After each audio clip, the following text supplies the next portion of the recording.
Hey everyone, good to see you guys here. Welcome. Happy Sunday, you all. And this is October. Yes, the second day of October. Good morning, good afternoon, good evening to where you're at in the world. This is Viper Strike 95 Flight Simulation. And yes, we're already on leg 3 of 5 of the Route 66 journey today.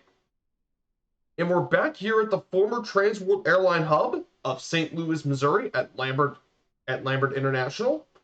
And it's great to have you guys here today. So this one is going to be the longest flight of our trip so far. 205 nautical miles is our flight today.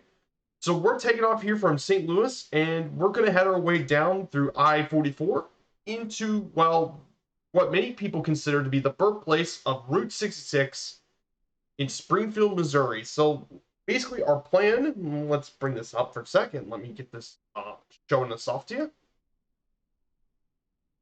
Here we go, guys. So this is Missouri. We're here in St. Louis. So we're going to take off here from Lambert. We're going to actually head down. We're going to overlook the good old Mckinley Bridge.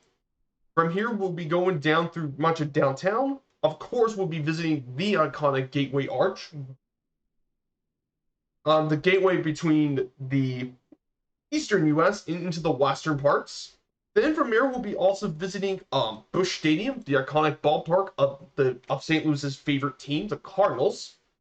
Then we'll travel down through and visit the Anheuser-Busch Brewery, because that's another iconic St. Louis landmark for obvious reasons.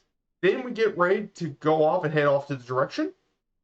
Then we'll start our trip through I-44. We'll be visiting Route 66 State Park. We'll be visiting Six Flags St. Louis. Then into Pacific. Going all the way down here, we'll be continuing to follow much of Old Route 66 into St. Clair.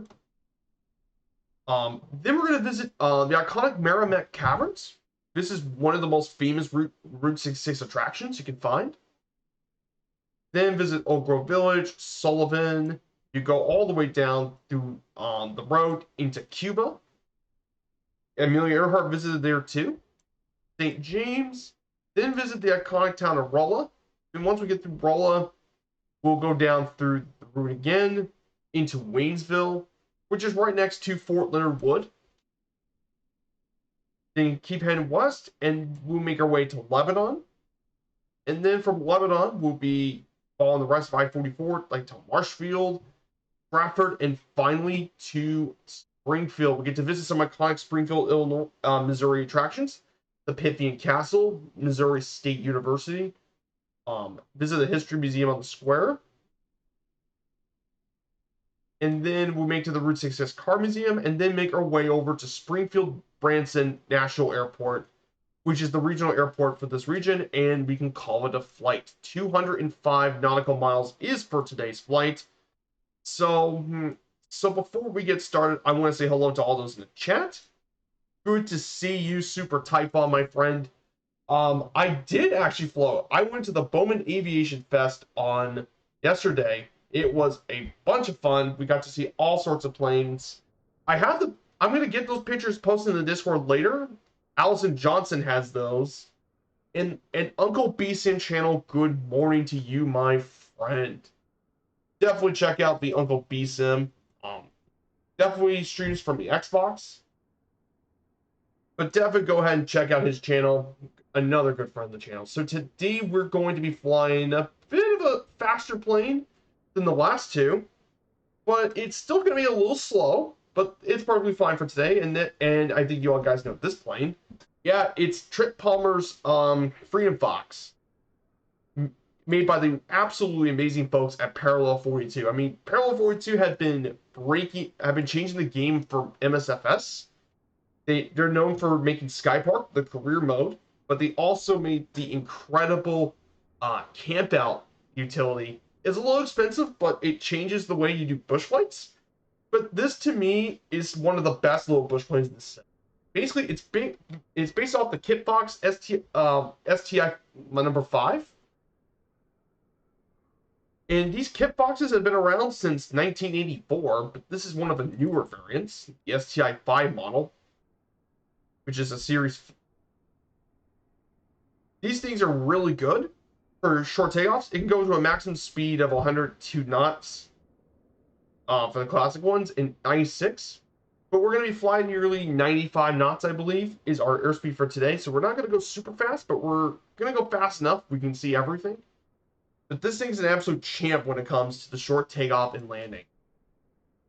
And I think if you love bush flying into these short strips, the Kitbox is probably the best third-party plane you can get for it. Especially to land at the really small. So the cockpit, again, really simple, not much gets in the way of the cockpit. It's really simple and easy to learn. So we're going to go ahead and get everything started as well.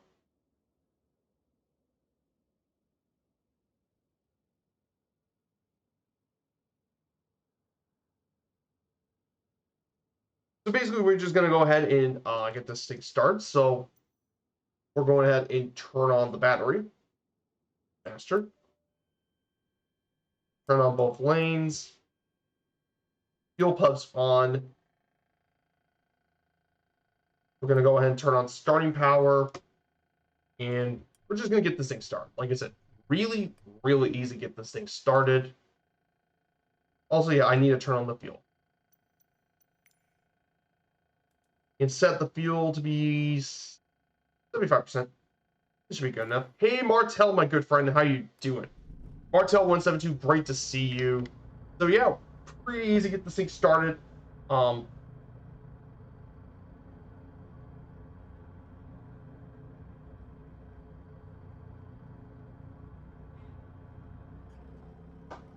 yeah, we got everything started. Pretty easy to start.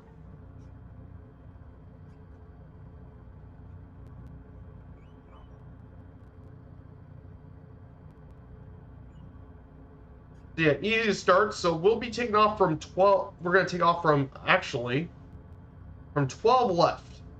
So that's where we're going to be taking off for today.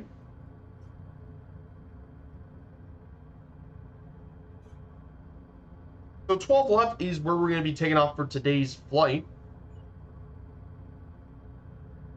So today we're going to be starting at St. Louis, which, if you guys don't know anything about St. Louis, Missouri, and I'm surprised you probably don't know, if any of you Americans don't know about St. Louis.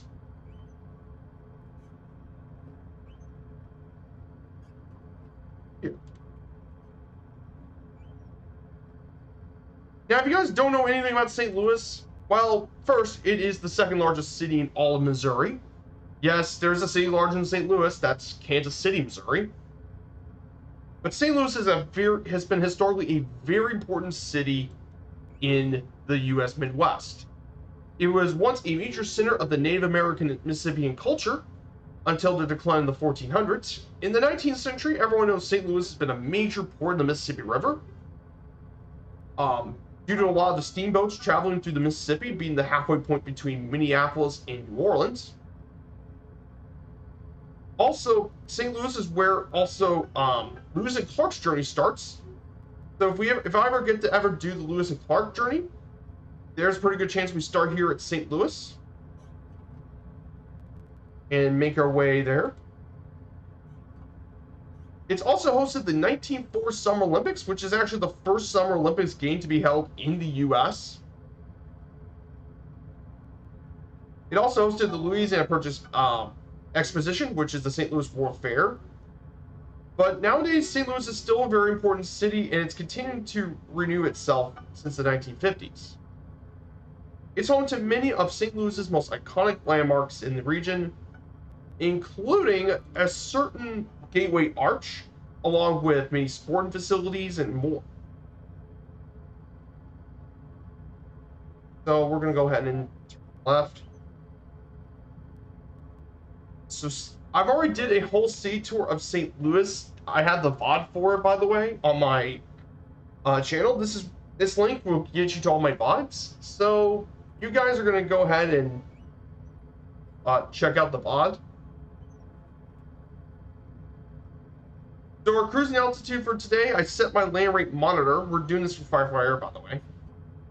We're going to go cruise through much of it for 2,000 feet.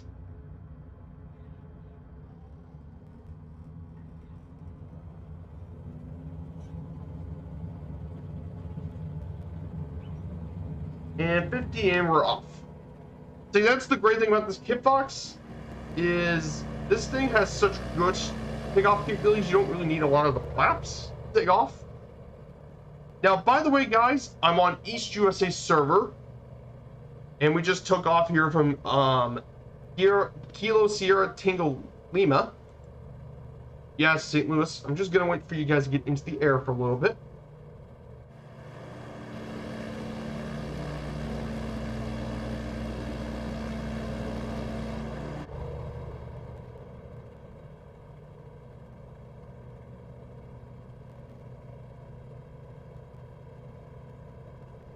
I'm just gonna circle around the airport for a little bit, see if anyone else wants to join along.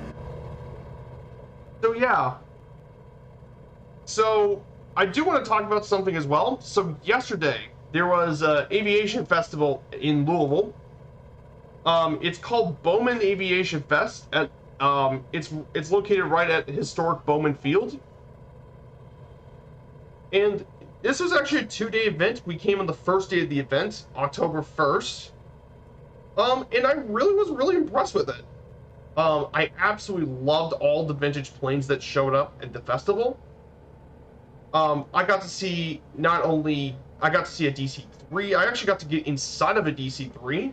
I also got to see a Cessna 195, a Zenith CH-750, lots of vintage military planes and vehicles,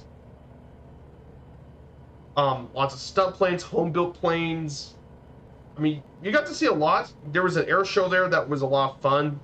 My favorite part of that air show was with the pilot with the pit special, just doing all the crazy stuff that plane's capable of.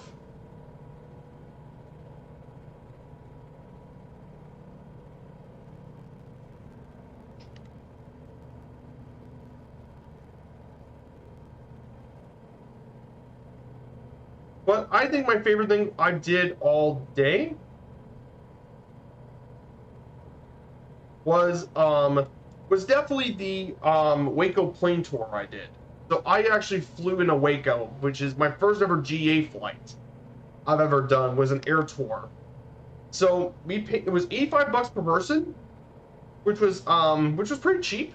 We took the Waco. It was a YMF-5 Waco, and me and my mom actually got in there since it required 2 people for it, so my mom came.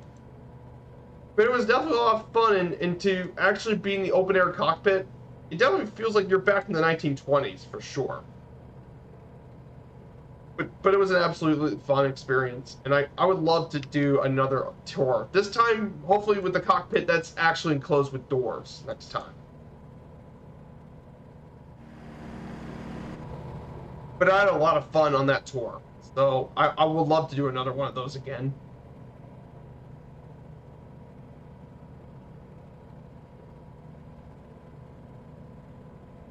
So yeah, I want to ask you guys, I hope you guys have had a good weekend. Like I said, I had a great time yesterday, so it's good to be back here with you guys as always.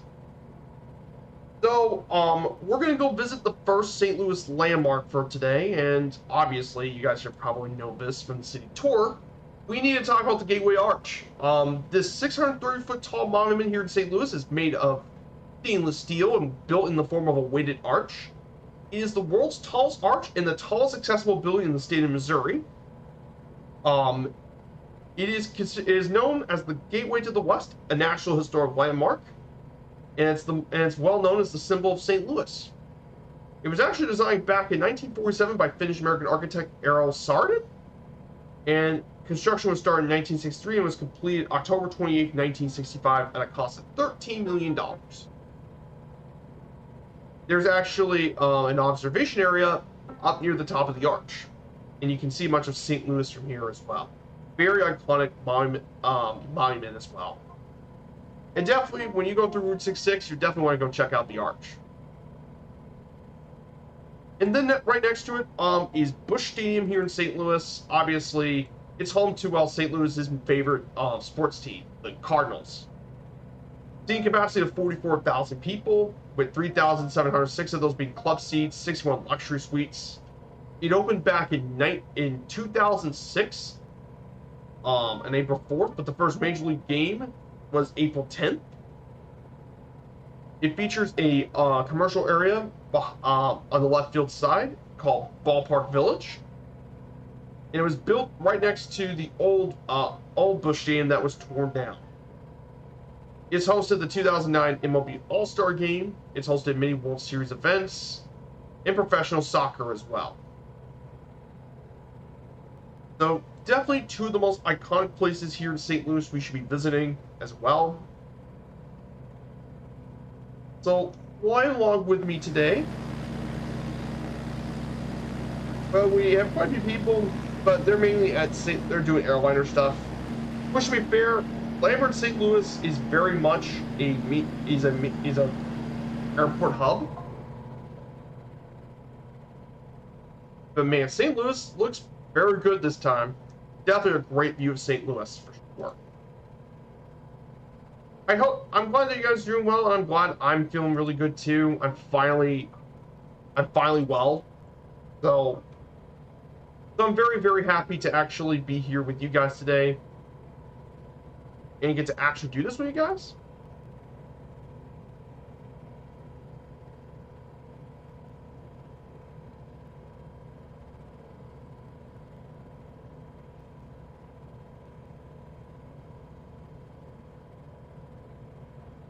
Turn this off autopilot for a second. I'm gonna turn this off for a sec. Oh, and just send a bit. So welcome to downtown St. Louis. To our left here is old Mckinley Bridge. Right here is Mckinley Bridge. This is where a lot of people go through Route 66. They travel through McKinley, by the way. If you guys didn't know. I'm gonna go ahead and turn off the name tag so I can get this picture of downtown St. Louis. Which, yes, I post a lot of these pictures on my Discord. So I can post them later for the FS Hub flights. So I can share them with you guys. Through Firefly Air. Hey, Sergeant Staff, my good friend. Good to see you. Good to see you, Sergeant Staff. I hope you're doing well, my friend. So yeah, we're visiting downtown St. Louis. We're entering our way over from St. Louis to Springfield, Missouri. So we're just gonna, you in St. Louis? Yep, I'm in St. Louis right now. In the Kip Box. So, yep, this is St. Louis. There's the old Edwards Jones Dome. Current home of the St. Louis Battlehawks. Used to be the home of the St. Louis Rams National Football League team, but that team's now in Los Angeles, actually, as the LA Rams. And yeah, there's the Gateway Arch, by the way.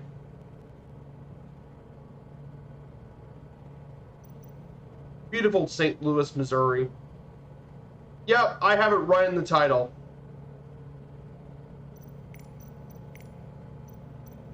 Definitely. I love the fact you can get rid of nameplates without leaving the plane, so if you need to take a picture, you do. Boom. That's beautiful.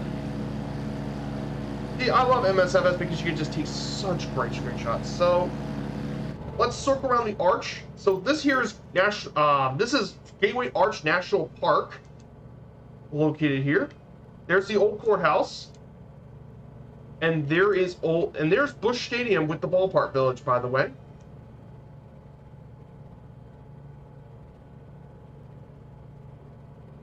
And there's Busch Stadium, by the way. And Busch Stadium, by the way. So yeah, and then we have one more St. Louis landmark we're going to be visiting as well before we head back into the road. And we're visiting the Anheuser-Busch Brewery that was opened back in 1852 by German immigrant Adolphus Busch. It features a tour where many visitors can take tour for the complex, and they even get free glasses of any Anheuser-Busch product from the hospitality room. It also keeps a rotation of its historic Clydesdales, which were used to pull the wagons carrying the beer back in the 19th century. And they still have them to this day. And I mean, with how big the Busch family's been in the city of St. Louis, it's not a surprise we're going through it today.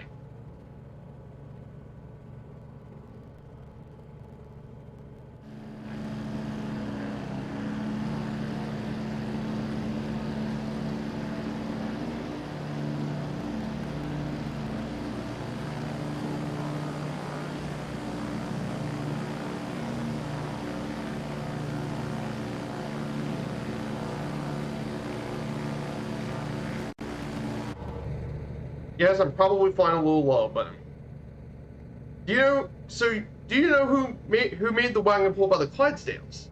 Well, that's a good question actually. I believe Busch was involved in it, but I'm not really that sure. It's probably the same people because our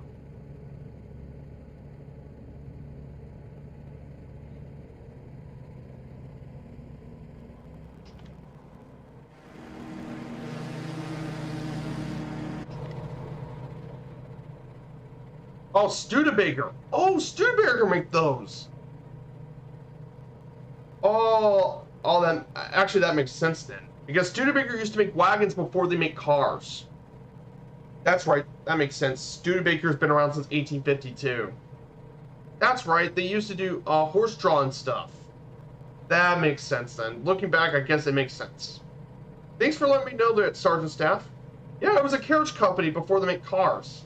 In fact, that's something a lot of car makers back then, they used to make stuff for horse-drawn wagons and carriages. Yeah, a lot of people don't know that. Like, some of the most famous car brands came from the horse-drawn carriage routes.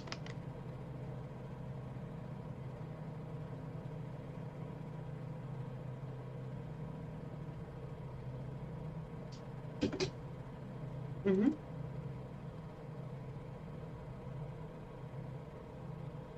Hmm.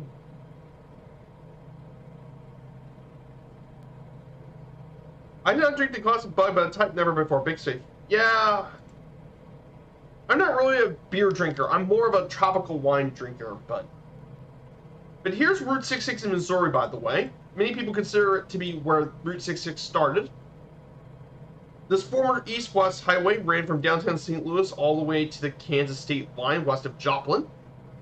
The highway was originally known as Route 14, went from Joplin to Kansas. It went through two major realignments in the St. Louis and Joplin areas and several lesser ones. And Missouri was the first state to write the historic marker on Route 66. Which is pretty cool. The history of the route, in 1922, there used to be known as Route 14, connecting St. Louis to Joplin.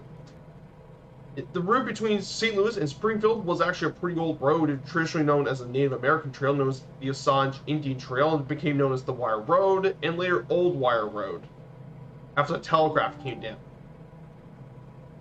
After the completion of I-44, US 66 continued down for what would be Route 96, and then and the route basically had several histories as well, description. So from Joplin, you had Old Segment Highway still there, splits off from the modern Route 66 in Galena. It enters Missouri to the northwest of the highway. Due to the mine history of Joplin, the realignment was partially due to traffic because of the cave-in mines. And later it went straight east from the Kansas line on the 7th north. Then from there we went through Carthage, we went through many of the various county roads and state streets. Then we entered back I-44 all the way to Joplin to Miller. Drivers should avoid I-44. And then from there we go through Springfield as well. And I was looking at the notes and I got forgive me. And then we visited several places in Springfield, like the Abu Bin Shrine and Red Giant Hamburg, which is the first ever drive-thru restaurant. And then from Springfield, we went back to I-44. We entered through some of the Ozark Mountains. We passed through Cuba and all that. And there's Springfield, and then we finally got to St. Louis as well. So basically, I'll post these up when I get done. And some of the structure you can find here, there are tons of historic places in Missouri. So this one's going to be quite the busy slide stuff for today. We're going to go through a lot of stuff for today. There's the Big Chief restaurant in Wildwood, which is a bit further north if we go in that direction. You have Rock Fountain Court in Springfield. Of course, there's the Merrimack River as well. And we're going to be visiting the former Times Beach location. That was used to be a major park back in the 1920s, but it was abandoned in 1983 due to dioxin contamination that happened. So yeah, that is where we're going to be going through first. Yeah, I'm not a beer person. The only sort of beer-like things I drink is hard cider, and that's because I'm a big fan of apple juice. I'm a big apple juice guy. Don't really like beer.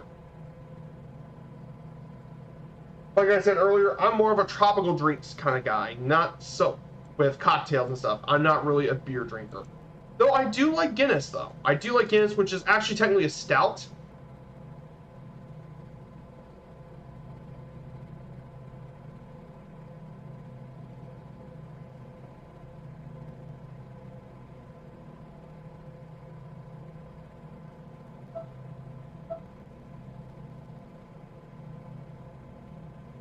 Yeah, not much of a drinker anymore.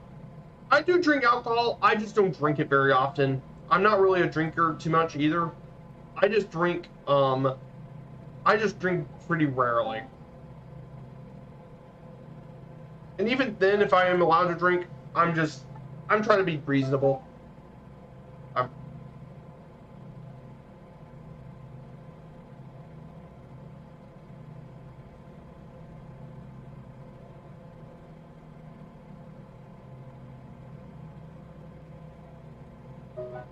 The first place we're visiting here, for our landmark here today,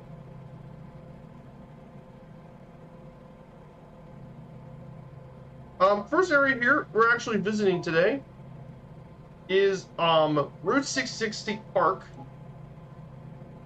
Here it is. Route 66 State Park is actually located here at the former site of Times Beach, Missouri.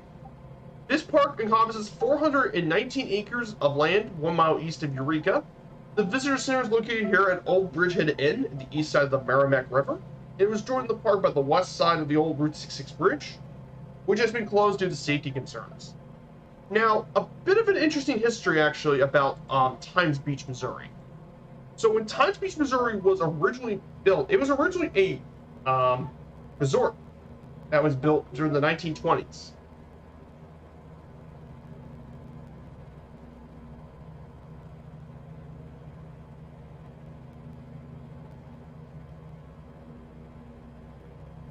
It's actually Times Beach, Missouri, to be exact. I'm sorry. Times Beach, Missouri. But Times Beach, Missouri used to be a well-known resort town, though it's currently now a ghost town. It used to be home to 2,000 people. However, in 1983, there was a major dioxin contamination. It was TCDD, or tetrachlorodibenzo P dioxin. And it was contaminated, and it was the largest civilian exposure to the compound in the history of the U.S., and it since became a ghost town. And apparently, what people led to the dioxin was, during the 1960s, the Northeast Pharmaceutical and Chemical Company operated a facility in Verona.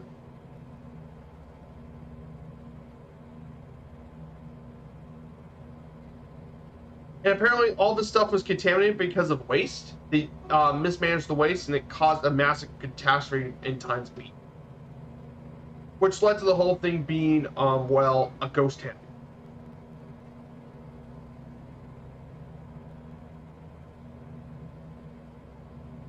So yeah, that's a bit of about a prehistory of Times Beach. We'll be flying over the state park pretty shortly.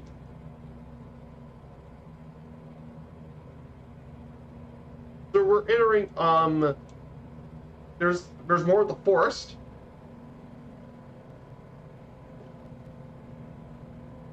Then after we enter the state park, we're going to be entering Eureka, Missouri. Which, if you guys don't know about Eureka, Missouri, So Eureka, Missouri is one of the cities located in St. Louis County, adjacent to Wildwood and Pacific. Since 1971, this city is well known for being the home of Six Flags St. Louis, one of the original Six Flags parks. It was platted back in 1858 along the Pacific Railroad, and has suffered in the 2010s 2 catastrophic floods in 2015 and 2017. The Sergeant Staff says dioxin's really nasty stuff. There's a real problem with it around the DOW in Midland. Yeah, chemical contamination's a really big problem. Because like I said, it's surprisingly easy to mismanage waste if you're not careful. That's a pretty big problem. Even now, that's still a huge issue. I think we'll be...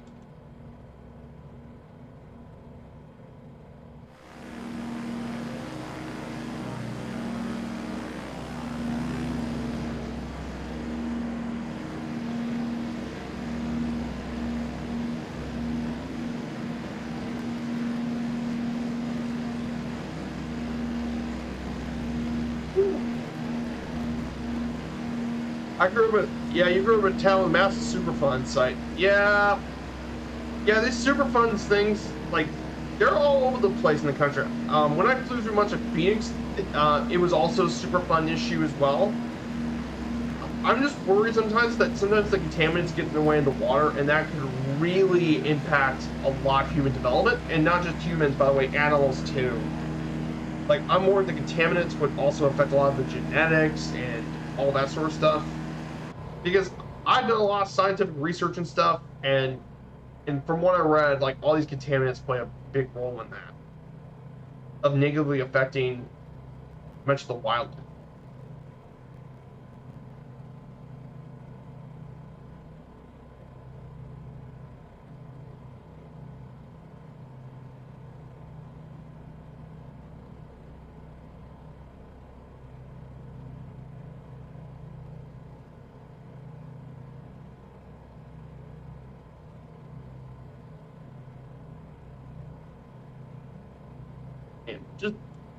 I love the forest here. Like, there's a lot of forest area. Beautiful Missouri.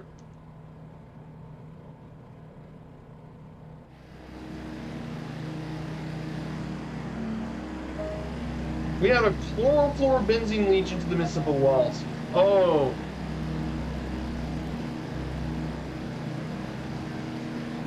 Oh.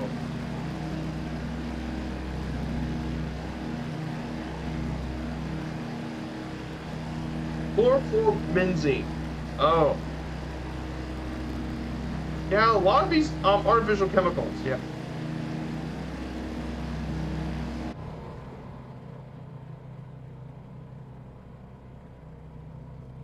So here is the Route 660 Park, which is going to be ahead of us. So there is the Route 660 Park to you guys' right.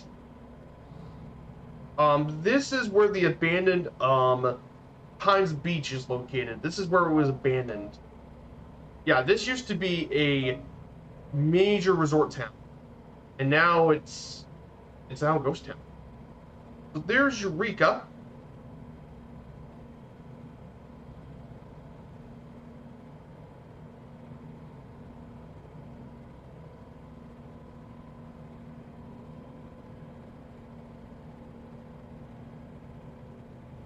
So this is Eureka, Missouri, down below us.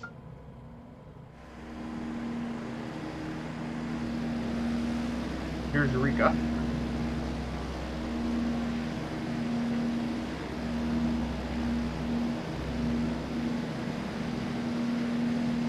So there's some pretty notable people from here. One is former NHL player Cameron Jansen. Country western singer Rissy Palmer, and Robert Klinger are all pretty major people from Eureka.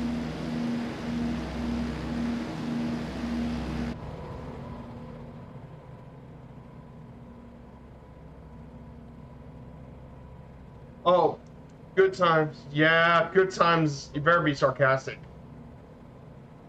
PBD and DTT. Oh, DDT?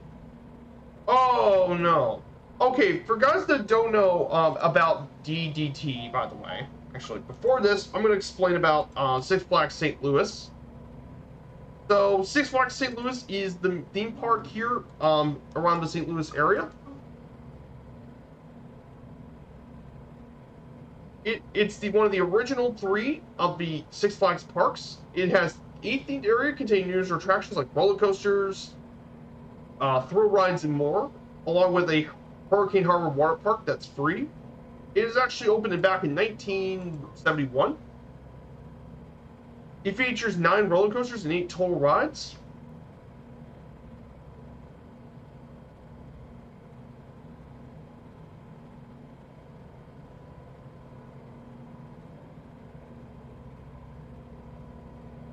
So there is Six Flags St. Louis down below.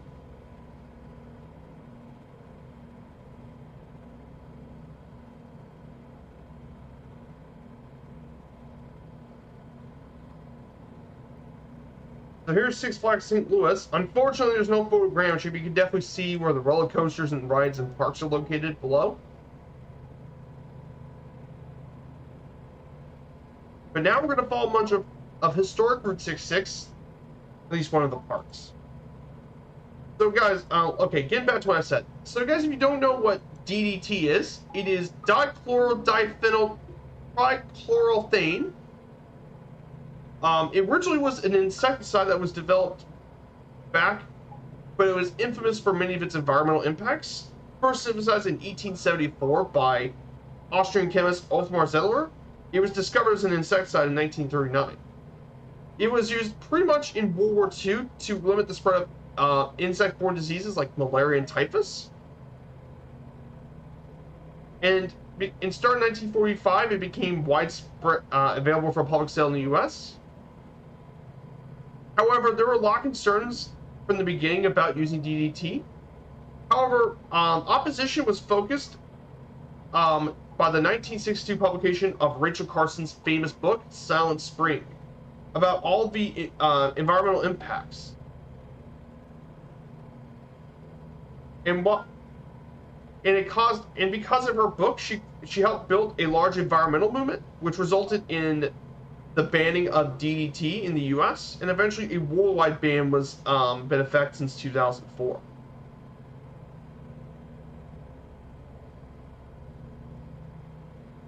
In fact, along with the passage of the Endangered Species Act, the DDT ban led to much of the bald eagle coming back, along with the peregrine falcon.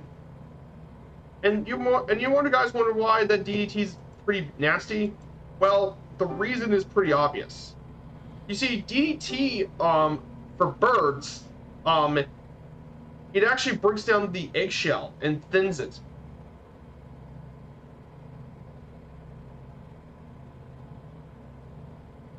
And because it makes them thinner, it can reduce the survivability of the chicks inside the egg. So that's probably why it's a nasty DDT. So that explains why DDT. You get your money's worth because DDT survives in the money environment. Yeah, it's artificial compounds. They don't break down easily. They don't break down naturally. So now we're entering into the town of Pacific. It became a major Route 66 stop with all sorts of motorists coming to the city to stop. One of the more famous ones is the Gustav Grauer Farm, which is one of the most famous parts about Pacific. And one of the most famous landmarks in all of Pacific, by the way, is the iconic Red Seer Inn that was served during the Prohibition areas. And then it became very popular during the travelers of Route 66. And this was a very popular, and some very famous visitors included baseball players Bob Klinger, Dizzy Dean, and Ted Williams all visited the Red Seer Inn during its heyday.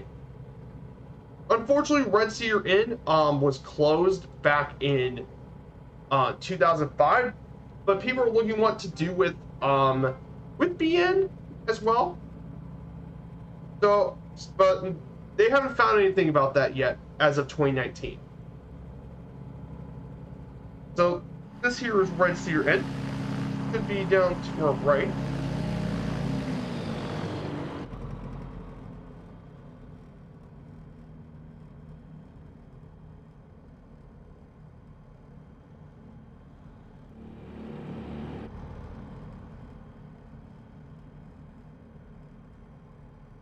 There's where Red Seer Inn is going to be. Right here. So there's Red Seer Inn.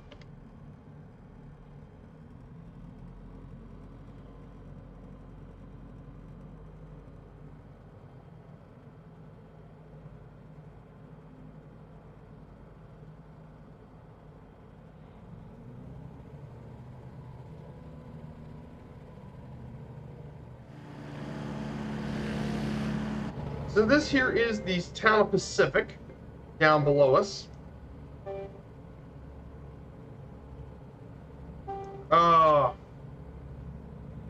Hey friends, all good to see you. Yeah, I hope their family's healthy. Yeah, I hope they are too. Like, those chemicals are no joke. Like, they don't break down naturally in the environment because of all the different bonds they have.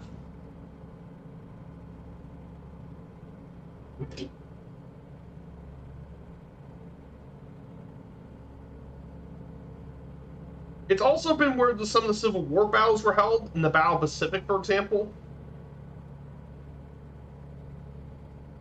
And here's the funny thing. Pacific was one of the towns that were part of Project Nike, which was... they stole a Nike Hercules missile in the land in this area.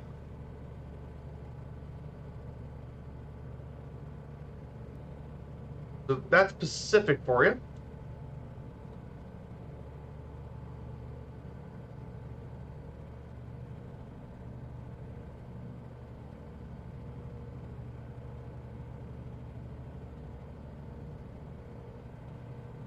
Yeah. Yeah, just wait and see. My son has mental issues, possibly of the exposure. Yeah. Chemicals will do that. Yeah. I hope he makes okay.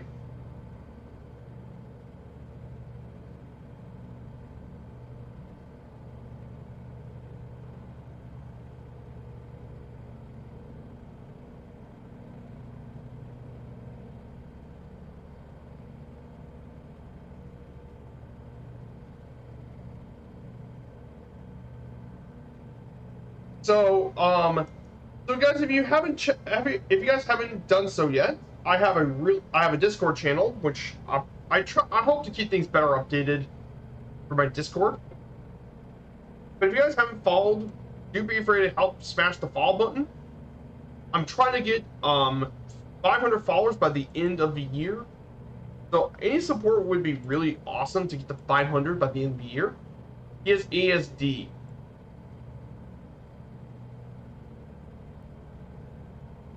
Autism. Yeah, ASD, autism spectrum with attention deficit disorder. Oof. Yeah, I have autism too, so... Yeah, I have autism spectrum too, so... I understand. I've been around tons of people with that, so...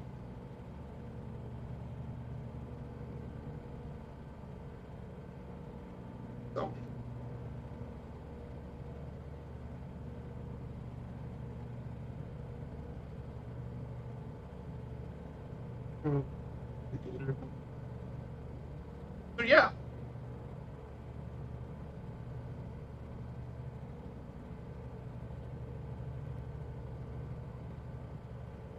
So couple of big some news. Obviously, we already have the new Canada World Update. So I want to ask you guys, what do you guys feel about the new Canada World Update? I do like some of it as well. I like all the new landmarks and stuff, though I do wish they can improve some areas of it. I know Murph was showing it off Friday about Calgary, but I mean, I think they can make some improvements. I think it's not one of their best world updates. I don't think it's the worst, but I don't think it's the best either. Then they came out with the Cessna 195 as a local legend, which is, I mean, I definitely say it's a weird choice to bring to MSFS because it's not a Canadian plane. It's very much an American plane, not something from Canada. I thought I was expecting something from Canada to show up in the sim, if you guys know what I mean. But I've actually seen a Cessna 1595 yesterday. I saw one of them. That post-war radio Cessna.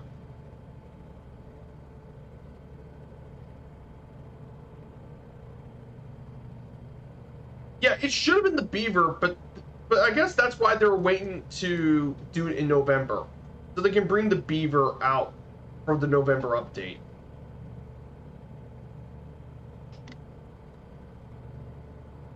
Yes, it should have been the Beaver, but at least it's Blackbird Simulations Beaver, so at least that's good news. Also, by the way, Sergeant Staff, I did see a widgeon yesterday for my Aviation Fest. I actually got a picture of a widgeon. And it turns out it is a much smaller plane than I thought it was going to be from looking at the sim. It's actually pretty small. For a flying boat, at least. Compared to a Catalina, it's small. Obviously, there's also a brand new live traffic thing called FSLTL.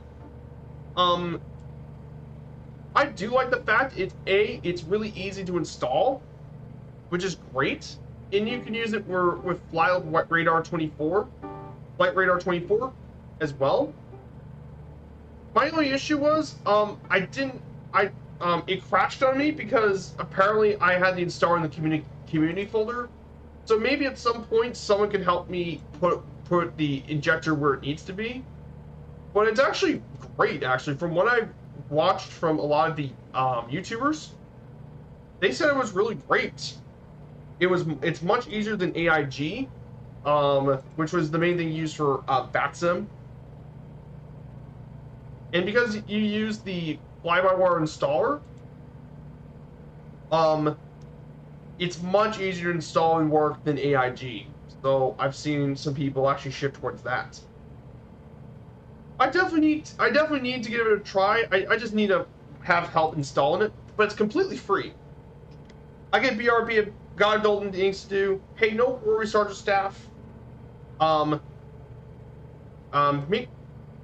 don't blame you for trying to do this stuff. I hope it's important to get those done first. Get things done. So you don't have to worry about them later. So there you go.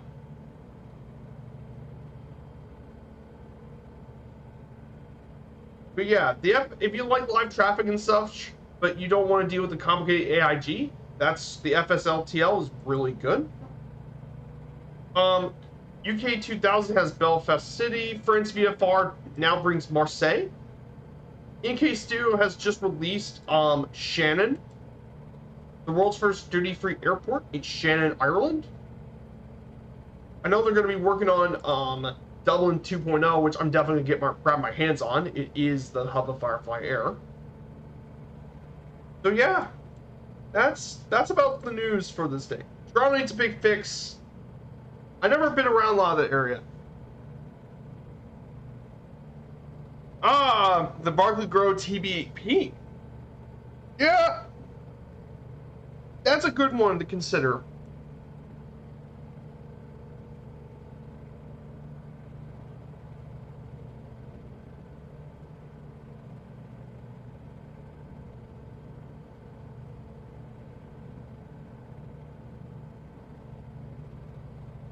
So next we're going to be flying towards St. Clair, Missouri.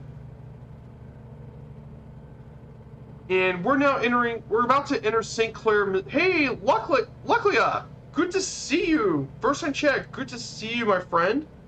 Like Allah, it's great to catch one of my streams. I really appreciate it. You're heading off to work. Hey, no worries, Lakala. Thank you so much for coming by on my stream. I hope you're doing well. Oh, you live in Kansas City. Oh, with the Chiefs. Yeah, Kansas City, very, very cool city, by the way. As well. I think you also stream on Twitch, I believe, Lakala. But yeah, it's good to see you, my friend. Thank you so much.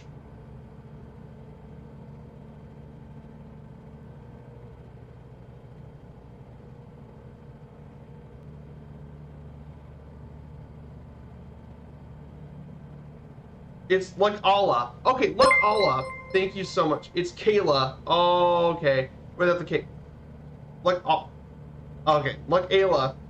Thank you so much, like Ayla, for the follow. Sorry, pronunciation. I didn't get used to pronouncing. Thank you so much for the follow. Yes, you do. Thank you so much. Let me go ahead and give you a shout out then. For coming here today. For all the new people, check out Luck Ayla's channel. Luck Ayla's channel. Yeah. So I'm doing a Route 66 journey. I'm currently doing from Chicago to LA. I'm doing this for my virtual airline, Firefly Air. Of the two-toner community, I'm his senior commander and most accomplished pilot. So this is leg 3. We're heading our way to Springfield, Missouri. So that's what we're doing today. So yeah.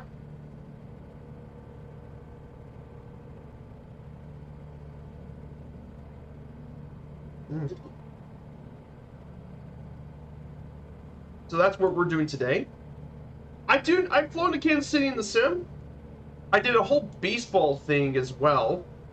And one of the cool things about Kansas City is it's home to the Negro League's baseball museum, which basically it's the Baseball Hall of Fame, but it's for the black baseball leagues that used to be around. Much of the all the way to the 50s. But it's really cool. Get to learn a lot about the black baseball history, and it's actually a very rich history. So it's a really cool museum as well, but it's also home to barbecue. Kansas City's a barbecue powerhouse, and obviously for music too. In fact, Kansas City is the only city in the U.S. to be a UNESCO City of Music. Yes, not New York, not New Orleans, not Los Angeles, not Chicago even, but Kansas City. Yeah, Kansas City is really cool. So this here is St. Clair. It's two of the historic areas you can find here. The International Shoe Company building can be found here, which used to be the home of International Shoe Company, and the Panhorse Feed Store. Those are both National Register of Historic Places. You can find here at St. Clair.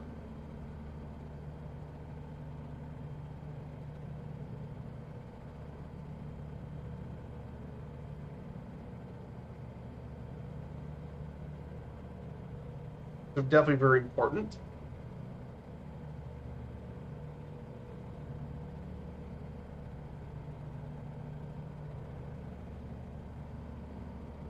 But actually, we're going to talk about the next major part of the trip, and this is one of the most famous landmarks. We're going to be approaching it soon.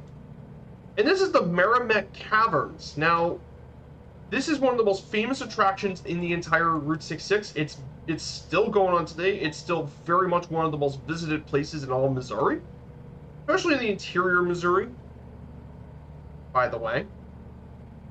What's so special about these caverns? Well, they're about 4.6 miles long in the Ozarks near Stanton.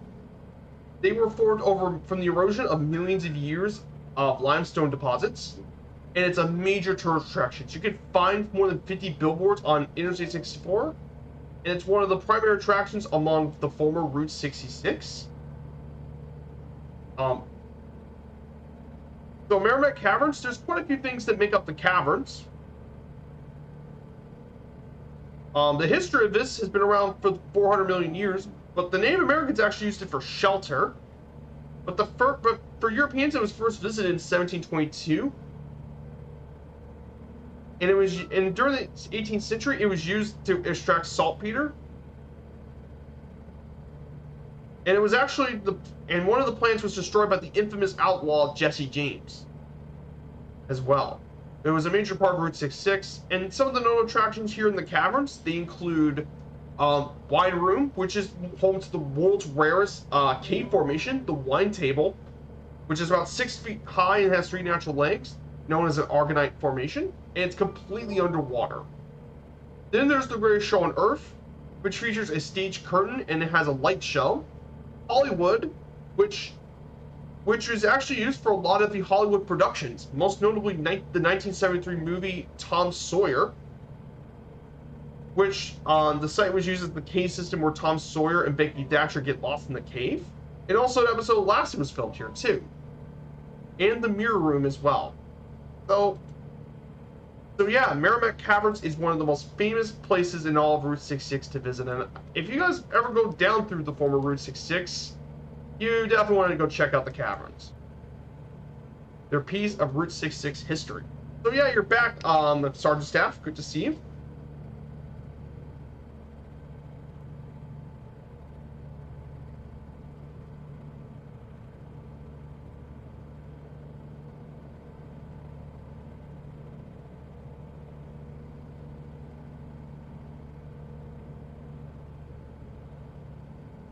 So yeah, this is Stanton, and so we're entering to the town of Stanton, and then we'll turn a bit, and then we turn left, and we'd be visiting Meramec Caverns, located on the banks of the Merrimack River as well.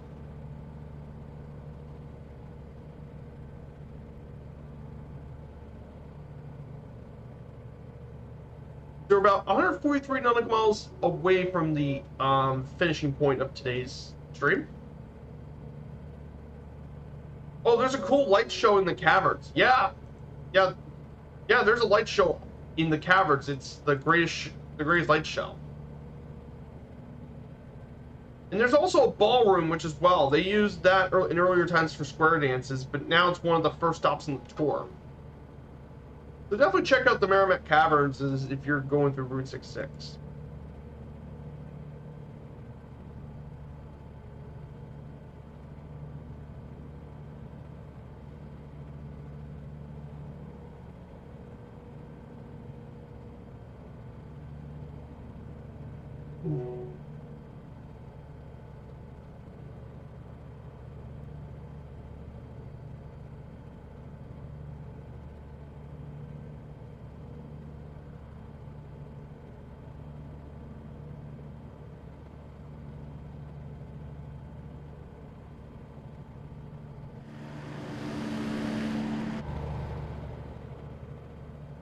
Yeah. So now we're going to enter to the area where the caverns are going to be at. I'm very happy with you guys coming here today. It's really been appreciated. On a Sunday morning is always greatly appreciated.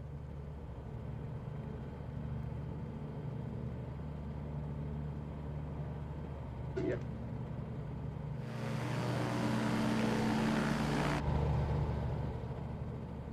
Just making sure if there's anyone wanting to fly along. I forgot to turn on the nameplates.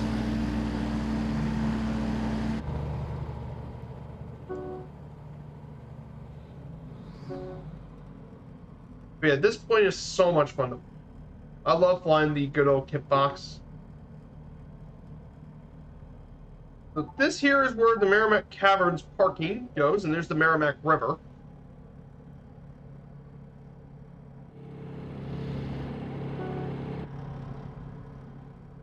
So this here is the location where you can find the famous Meramec Cavern.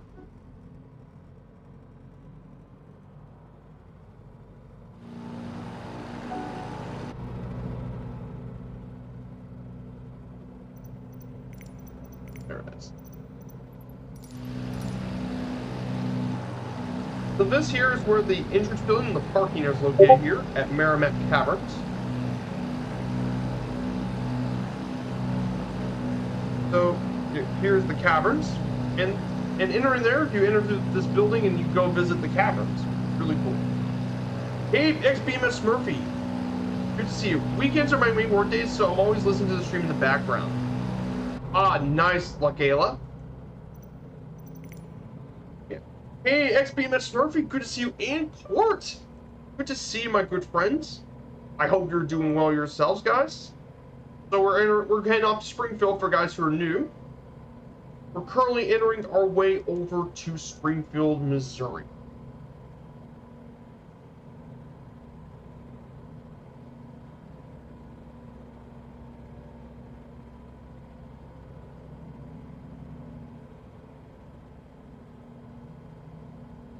Whoops.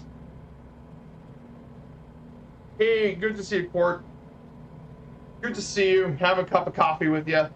Always appreciated. Oh, oh, oh, KSGF's your home field, Smurfy. Ah, nice. Definitely check out Port's channel. I don't think he's that far from 500, by the way.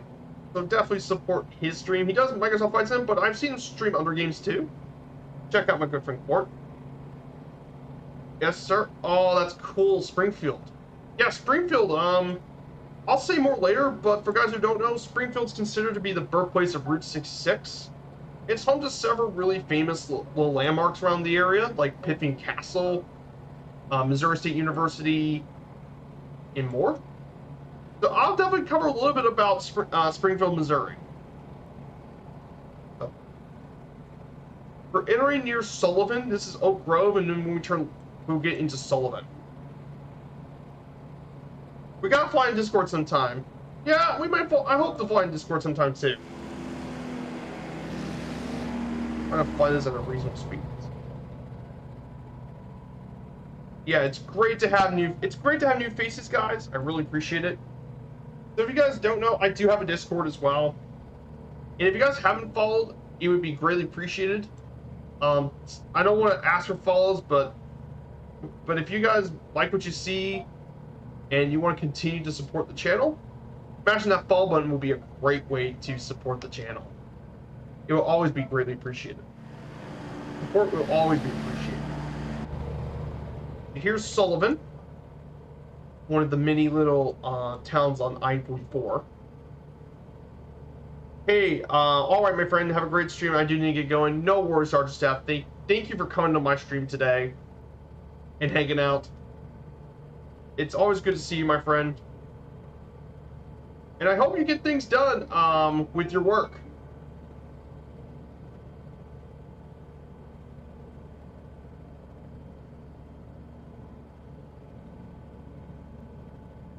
So I want to ask you guys another important question. So I hope you guys have had a good weekend so far.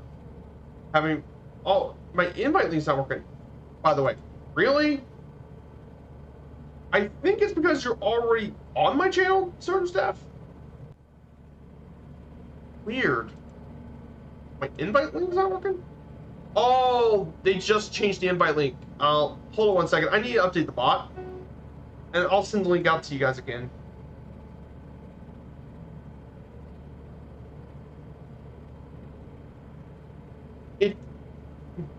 I tried to change it earlier today, but it was the same. Okay, guys. Here, click the new Discord link if you guys want to join my Discord. I usually keep up to date with all my latest stream announcements and all that. I will occasionally put other stuff like my pictures of my events where I went to. Also, I need to put more of the flight locations and all that. So yeah, that's where I usually put my stuff.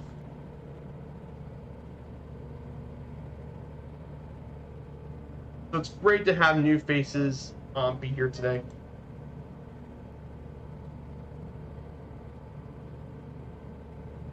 So many awesome people here.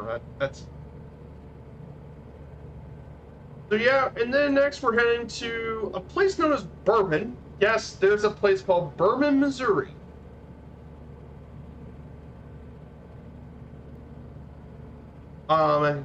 In fact, Bowman, Missouri's been around since 1853, and it's actually named after the famous whiskey that's made here in the U.S., mainly in Kentucky, close to my home state. And it's the only town to be named after bourbon whiskey. It's known for its historic water tower, though it's no longer around. And one of its famous people from here was Taylor Loudman. She's known as an actress and singer. She grew up in Bourbon and became known as an actress for the Broadway musical Mean Girls.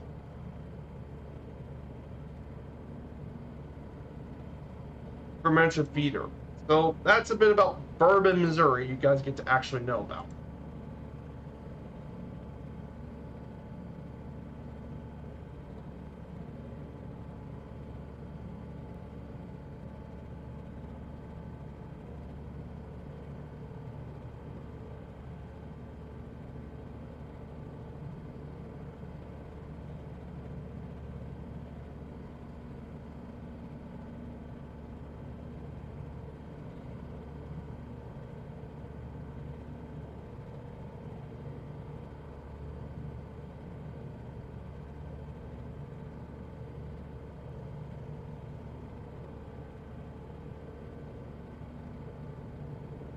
Now we get to one of the more peaceful areas here. We can just take it easy through the road. Just gonna have to grab me a new sock.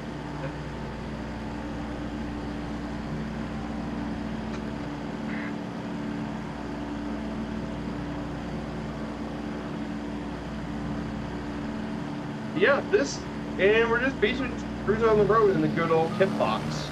Or Freedom Fox if you guys don't mind. Yeah, love the Freedom Fox. It's definitely one of my favorite new planes for the sim. I mean, such a brilliant plane for the folks at Parallel 42. It's a wonderful plane.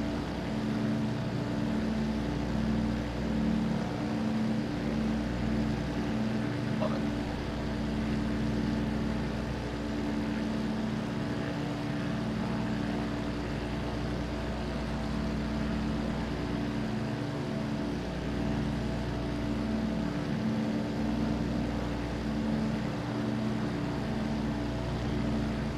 How's Firefly doing? Firefly Air is doing well, Port.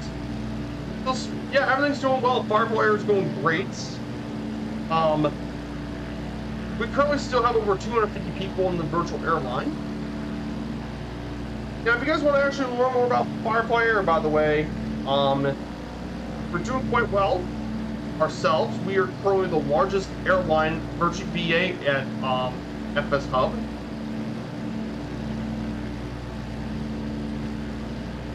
And over 250 plus people. If you click the link, it will take you straight to the website. Oh, just rolled a brand new 787 Dreamliner. Oh, or 783. Oh, 738. Awesome. The 73. Yeah, I love the PMDG 737. Such a great plane. Also, while we were flying over Sullivan, I forgot to talk about this. The Major General William S. Summer Home. I forgot to talk about it. Just a weird thing. It was built in 1856. It was 1 3/4 story dwelling. It was the summer home of William S. Hardy, who purchased it in 1869, and who was Major General at the time. And he operated as a historic house museum, and it was part of the U.S. National Historic Register of Places in 1984. Yeah, I forgot about that while we were flying over. I forget sometimes. I'm sorry. Also tested the latest fly-by-wire, and it's vastly improved. Ah, nice. You see, I'm more of a Boeing guy than an Airbus, but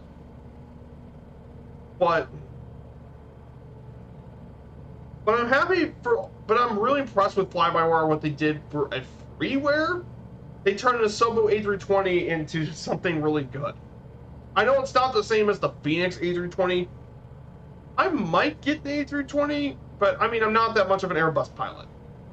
So, okay, guys. So now we're about to enter a new place. It is Cuba, Missouri. First platted in 1857. President Harry Truman visited here during his tour of Route 66. But also, in addition to him, Betty Davis and Amelia Earhart also visited the place. Betty Davis was a very famous American actress who's played for nearly 50 years, and obviously any pilots probably know who Amelia Earhart is. Cuba was designated a Route 66 mural city by the Missouri legislature, and he helped build the famous mural. It's also home to the famous Wagon Wheel Motel. And it used to be home to the world's largest rocking chair, which was around 42 feet high. Yes, a rocking chair 40 foot high. Really crazy stuff, and there's obviously Route 66 as well. Cuba, of course, we got to talk about one of Cuba's most famous landmarks, the Wagon Wheel Motel. It's a 19-room motel, which has been restored to its former glory. It's been around since 1938, originally opened as a cafe in 1936, but it's still now a motel. And it was fully restored back in 2010 with modern amenities like high-definition TV and wireless internet. There used to be a filming station, but no longer in use. And the original restaurant is now a retail store with jewelry, purses, decor, Route 6 books, t-shirts, and antiques. And it's been a National Historic Register of Places since 2003.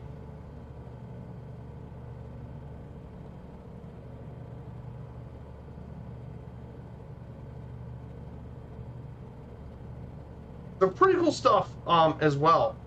And it's 5.44 acres as well. And they did a great job restoring this place to its glory. It's really cool. A motel. And it's good to see these old Route 66 landmarks still in use.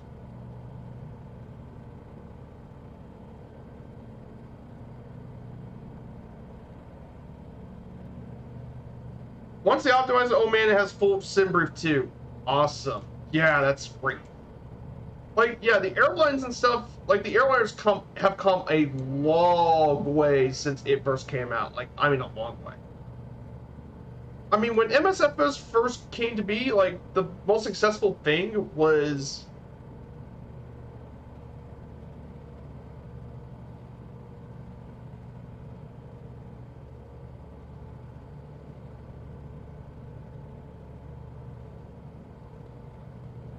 But now the airliners have finally come to their own.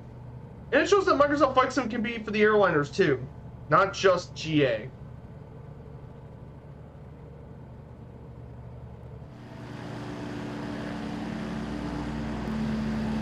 So here is Cuba, Missouri.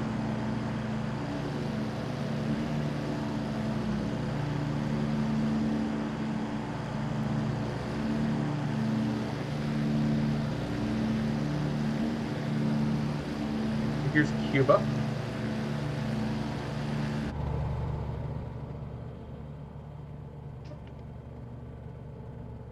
So here's downtown Cuba, Missouri.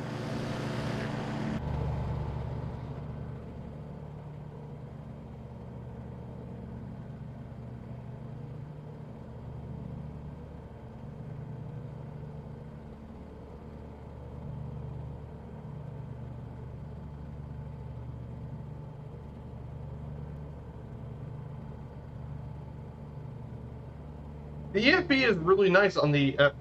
it could be as good or better than the PMGD one day. Yeah, I think it could be great. I think it could definitely be just as good as the PMGG stuff. Though, if I am excited for what Flyby is making, it would be the A380. Because, yeah, big body planes need some love. Like, the big body planes definitely need love. So guys, if you guys are interested in joining Firefly Air, by the way, the Two-Tone Murphys own a virtual airline program. We can, and it uses the wonderful website known as FS Hub, which, by the way, is completely free. You don't have to pay anything for it. All you do is on FS Hub, just create your account, which is completely free. Go to the airlines page on your top right corner, and you and find Firefly Air. Then just do the pod application. Pretty easy. Then once you do that, download this another amazing thing for free, and it's known as the landing rate monitor, which is another great freeware, and it does more than just track your landings. It also, with FS Hub, it has a logbook, GPS tracking, and even a route planner, which you can import your flight plans from SimBrief and little nav map as well. So that is really cool. You can actually use SimBrief for this as well. And then your last thing is to download FS UIPC or X-Plane UIPC, because you can use X-Plane or Microsoft or P3D if you so choose to do. However, in a future update for MSFS, you may not even need FS UIPC anymore, because he's going to move to SimConnect. And the last and most helpful thing, if you're on Xbox, by the way, you can actually get involved in this too. And the way you do this is press this, and you go in your crew page. On that crew page, you go and do manual pilot, and you just fill out your power report.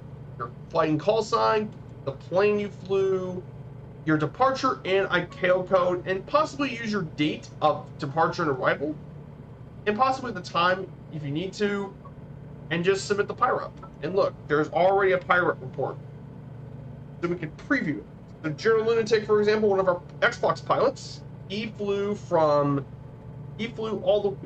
actually from Benin to Togo, and he has a screenshot below for Xbox. So here we had, and you can see where he flew on Xbox, and it's a manual pilot.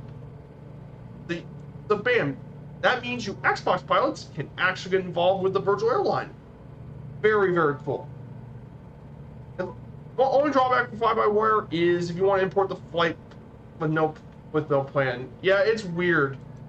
Yeah, Navigraph for Xbox is coming. Yeah, in fact, it's technically on Xbox right now because the HondaJet came out with it. Because the HondaJet came out with Navigraph. Which, I mean, was actually almost revolutionary at the time because it never came onto Xbox before, which is definitely very interesting. Oh, that would be awesome. I would agree. For all those who like to do realistic stuff, oh, it would be amazing for Xbox. But I just wonder how that would work.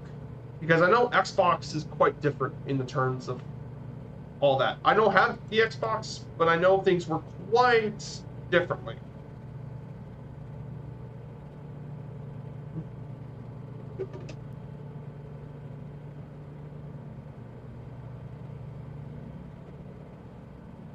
So, okay, we're now about to enter St. James, Missouri. It was the part-time home of Lucy Wortham James. It was originally known as Big Prairie due to its natural prairie of the area, but it's changed to St. James.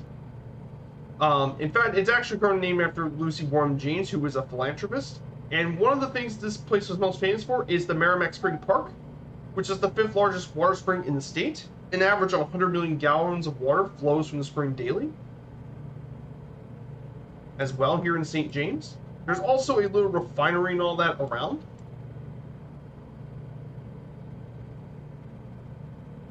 Oh yeah, FS Hub is amazing. I know. I wish me and Murph would have discovered this. I wish Murph would have discovered this sooner.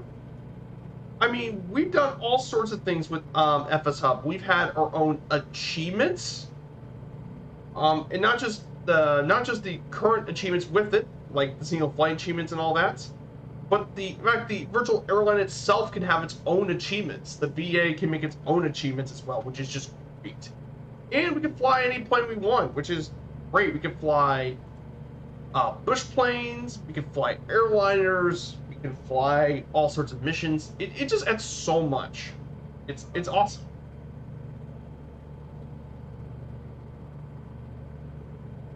It's awesome.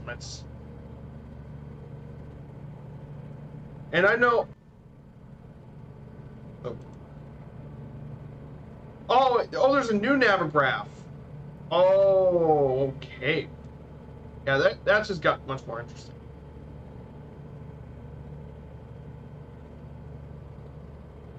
So here's St. James coming up from the straight line.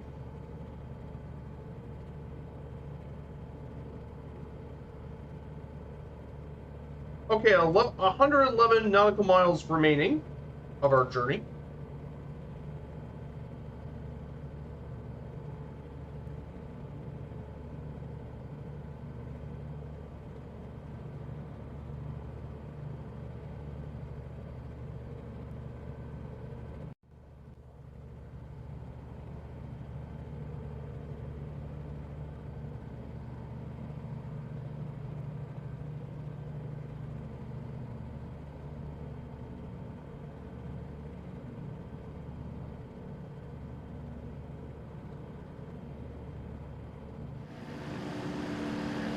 Yeah, nice and low over Route 66.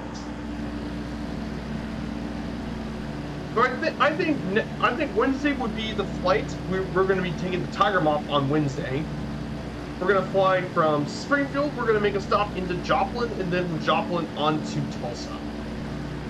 I'll be planning on taking the Tiger Moth for the trip and show you guys about this really cool biplane. And I think it's actually a fantastic bargain. Hey, Splasher6, my good friend. Happy Sunday to you.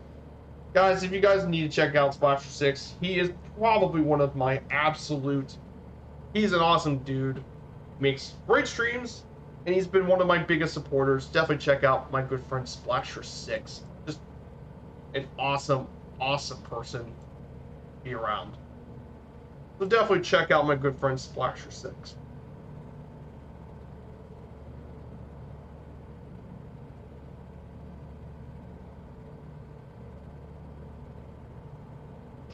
So after we go through St. James, we'll be talking about our next city. Our next town here is Rolla.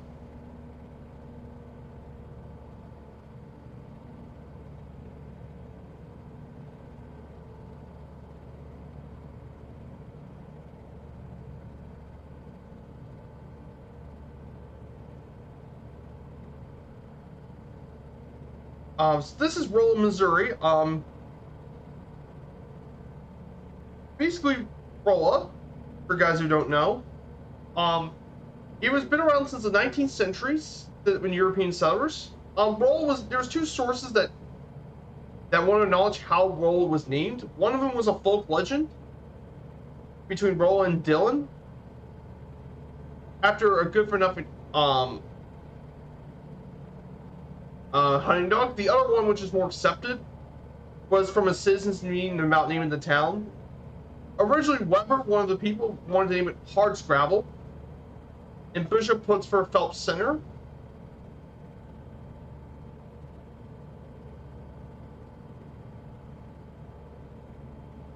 So there's that. Rolla was often known as a regular stop during Route 66, as it's actually located halfway between St. Louis and Springfield. But it was a major transportation and train center between the St. Louis and San Francisco Railway.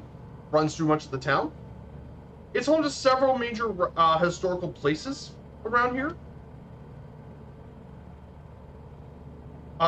including the Phelps County Courthouse, the National Bank of Rolla, which we will be talking a little bit more about later, the Missouri University of Science and Technology, and the Rolla Ranger Historic District are all National Historic Register places. And some very famous people born here, including Civil War General Samuel Curtis, was born here. The former governor of Missouri, Mel Carnahan, and technically his family has all been U.S. representatives.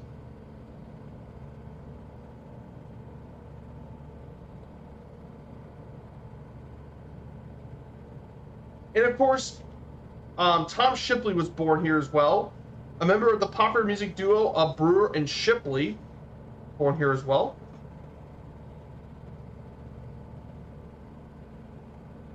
So those are all famous things coming from Rolla, Missouri. And one of the famous buildings you can find here is the National Bank of Rolla, which used to be actually known as a hotel, believe it or not. Originally, it was known as a hotel, the Edwin Long Hotel. It was originally built it was built in 1931, the current building, and it was a hotel. You can get hotel rooms for $2 for a single bed or $3 for a double bed.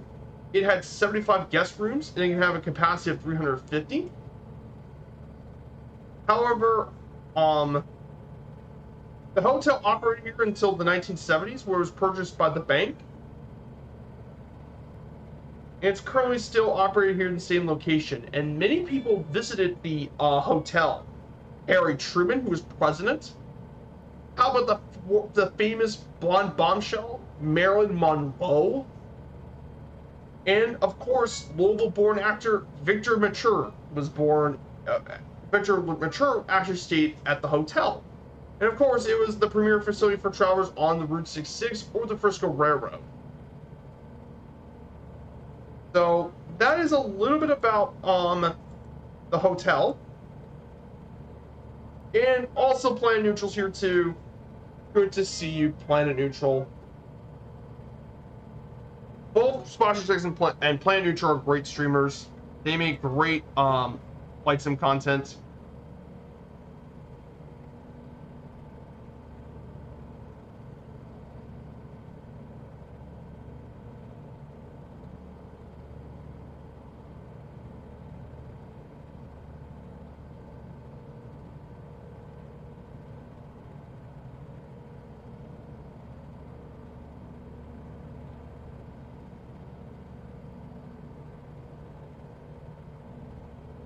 this here is Rolla.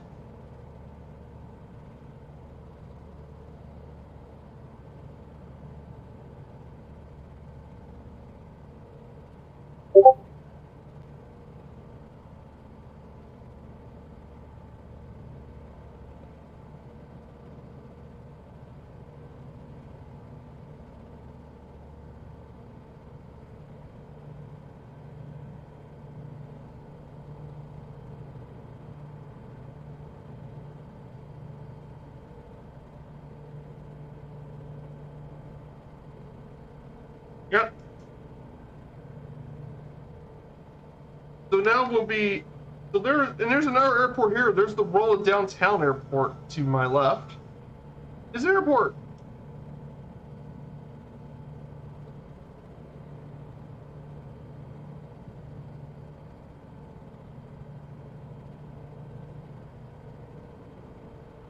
So yeah, we're in Route 66. We're heading our way to Springfield, Missouri. We just crossed possibly the halfway point in this whole thing here at Rolla.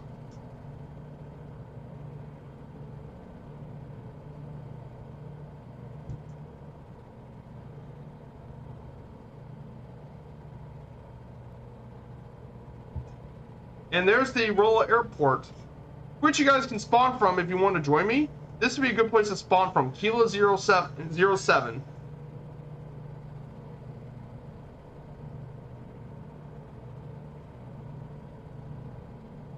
So yeah, looking for that 500 followers by the end of the year.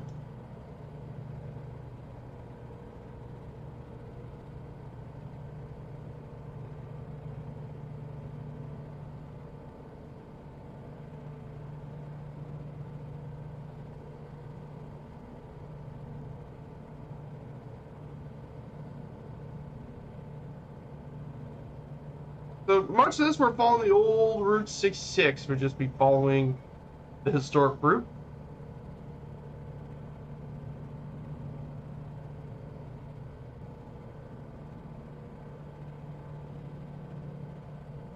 So this much of this old road is old Route 66 below us.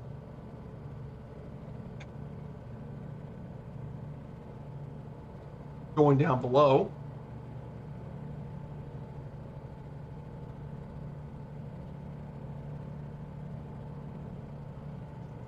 Whoops, I changed my direction.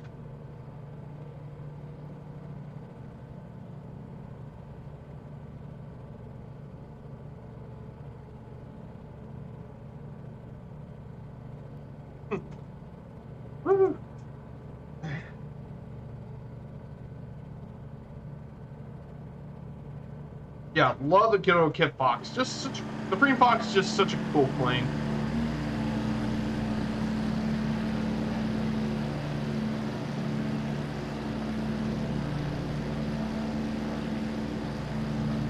So yeah, that's kind of how I've been doing. I had a great time yesterday playing Neutral and Splasher 6 at Bowman Fest, which was the Aviation Festival held here.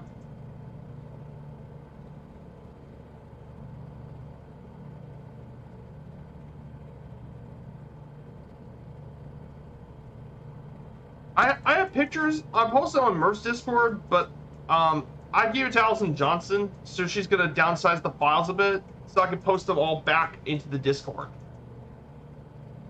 So you guys can actually see some of the pictures I took. But yeah, Bowman Field's really cool, and there's a lot of history of Bowman. A lot of people didn't know. Bowman was where one is opened back in 1919. The oldest airport in Kentucky, one of the oldest continuing operating airports in North America. Charles Lindbergh landed the Spirit of St. Louis here in 1927. Ruth Nichols landed here in 1928 during her transcontinental flights. In the 1930s, Trans World Airlines and Eastern Airlines operated flights out of Bowman. But it really came to its own during the Second World War, as it was the nation's busiest airport, because a lot of people trained at Bowman, like flight surgeons mainly, and finally, most notably, in 1964, it was used for the James Bond film Goldfinger, one of the more iconic films of James Bond's franchise, and they used it for P. Galore's Flying Circus out of Bowman.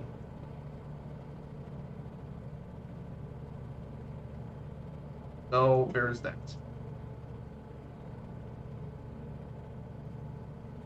Yeah, just some cool things about Bowman Field that a lot of people don't know. In fact, yeah, I got a T-shirt. Bowman Field in Louisville, very historic airport.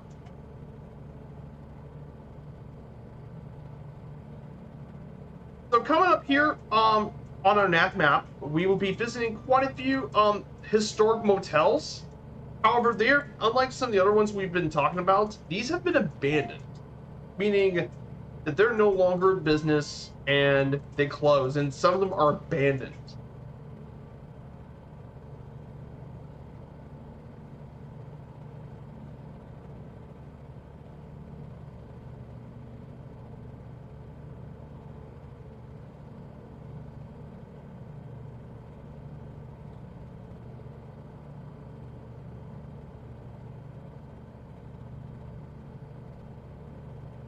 Such a cold finger.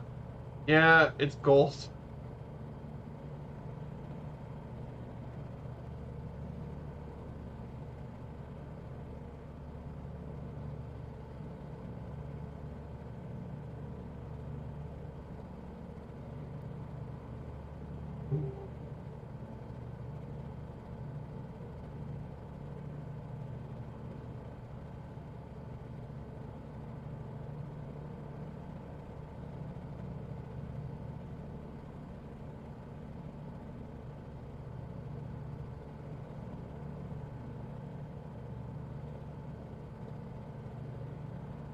Turn left.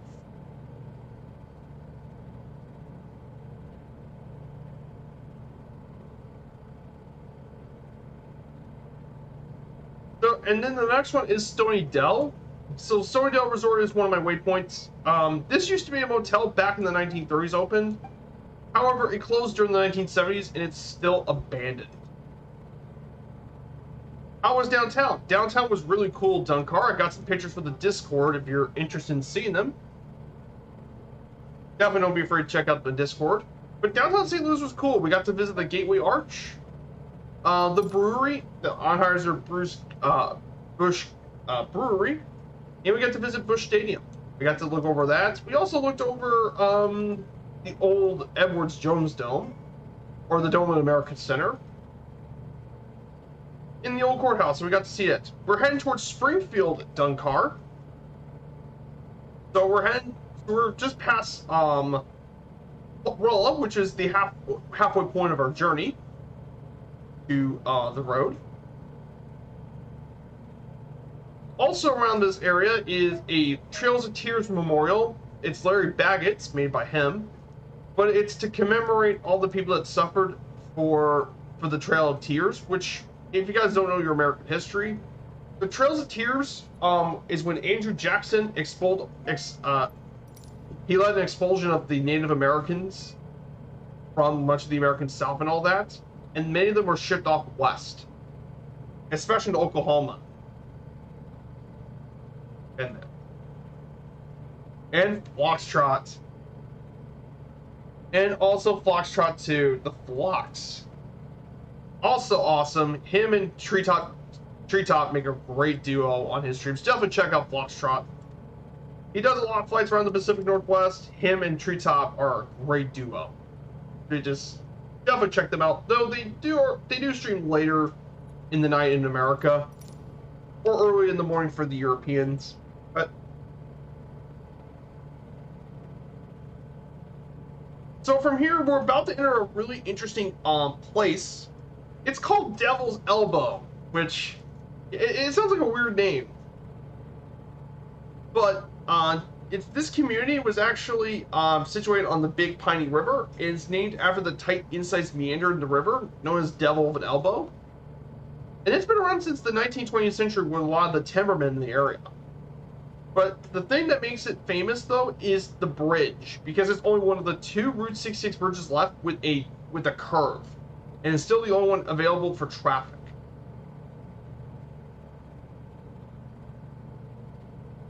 And currently the bridge is still allowed for traffic, and they managed to keep it restored.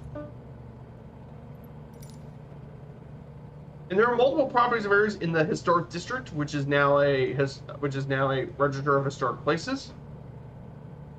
And that bridge is about 588 foot long. And much of it was built by the 1920s. So definitely. Yeah. We'll be visiting Devil's Elbow.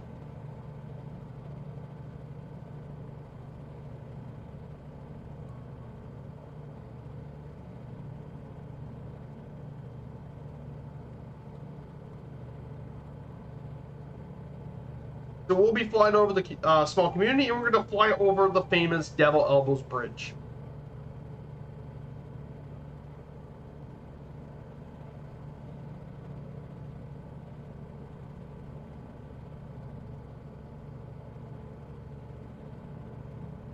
Now, to our left, if you go further down, you see this big thing over here. So that's Fort Leonard Wood, down below us.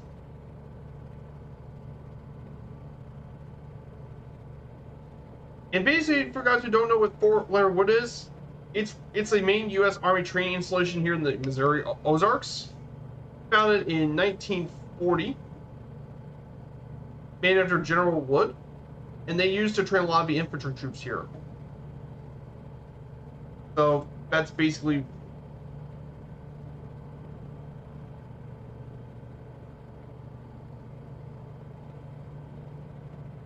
I mean, this is some beautiful area here in Missouri. Beautiful Missouri Arms. Oh, you did your basic combat train here. Ah, cool. Yeah, this place is familiar.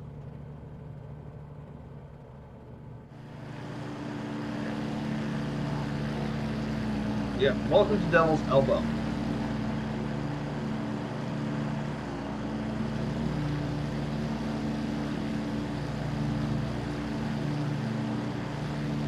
There's the Devil's Elbow Bridge. Unfortunately, it's not muddled. Here's the bridge. Unfortunately, it doesn't seem to have its dog leg in the sim.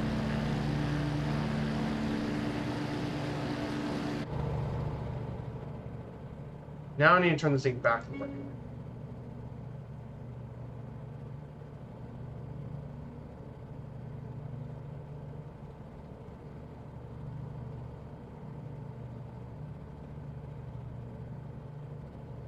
And the place we're going to be visiting, well, I think we're near Uranus, Missouri. Yes.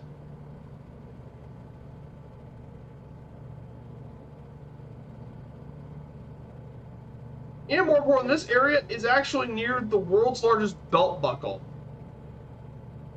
Actually, it's actually used to in Uranus, Missouri. And here's the funny thing about Uranus, Missouri. It's actually used to be the home of the world's largest belt buckle, which is 10 feet tall and 13 feet wide.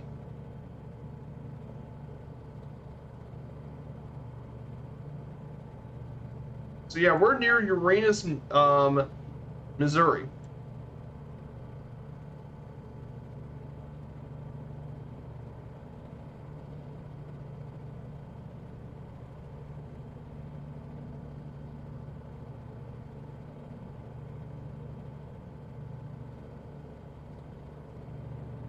But I almost forgot about Uranus, Missouri. Along the famous Route 66, all the businesses here are located by Louis Keene, and calls himself the mayor of Uranus. It has 25 residents, but no form of government. It features a fudge factory, general store, Moodle creamery, and cakery. And of course, one considered by many to be the world's largest belt buckle.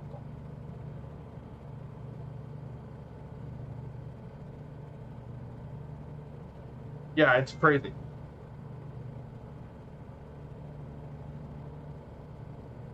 Seems the older I get, the bigger my belt buckle needs to be. Seems. Yeah, tell me about it.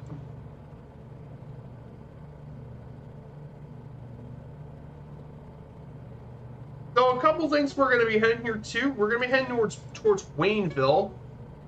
Waynesville's got several historic buildings, but we're going to talk about the old stagecoach shop.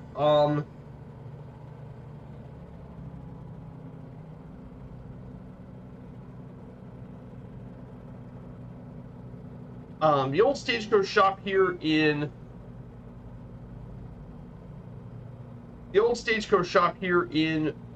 Missouri. It's known as the Tourist Hotel, or Black Hotels for these be called. It was built during the 1850s as a one-story double penthouse, but it's been known as a stagecoach shop and a post office before the Civil War.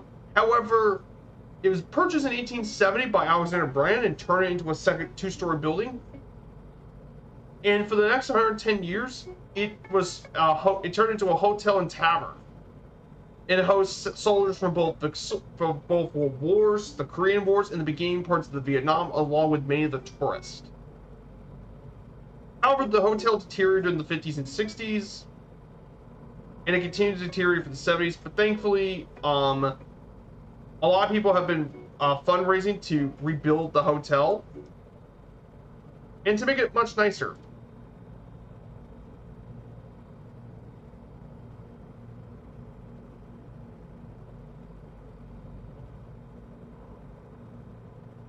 And today, the old hotel is now a house museum, and each of the 10 rooms is restored to a period in the building's history. And it's open through April through September on Saturdays, 10 a.m. to 4 p.m. And there's even an annual museum about the history of this place. But pretty cool. Also, this area, in addition to the hotel,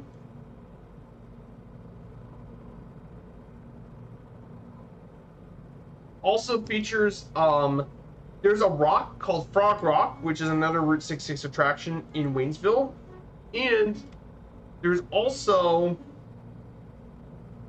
the famed county courthouse, the Pulaski County Courthouse from 1903. It can also be found here at Waynesville.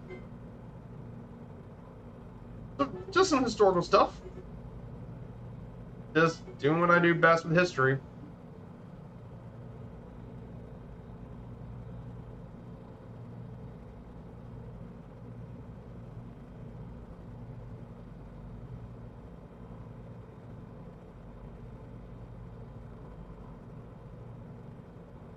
Welcome to Waynesville.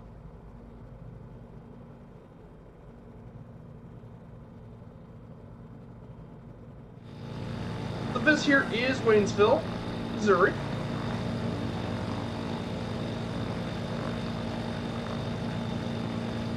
So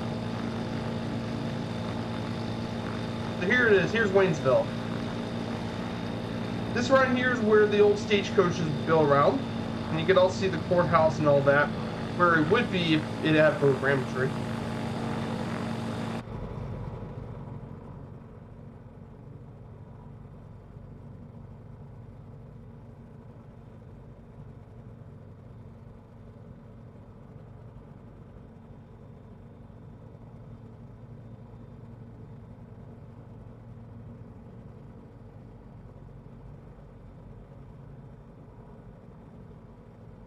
And then we're going through the rest of Waynesville, and then we get back to the highway.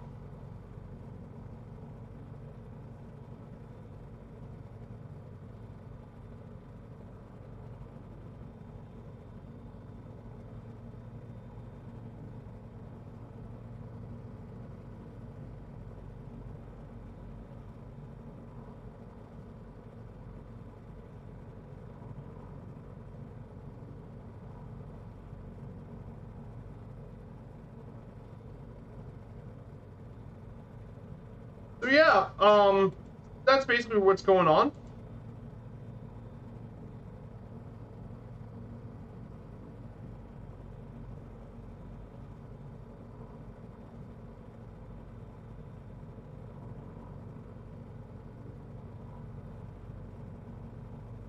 And Dunkar has made his way here. Right, that's going in. Beautiful.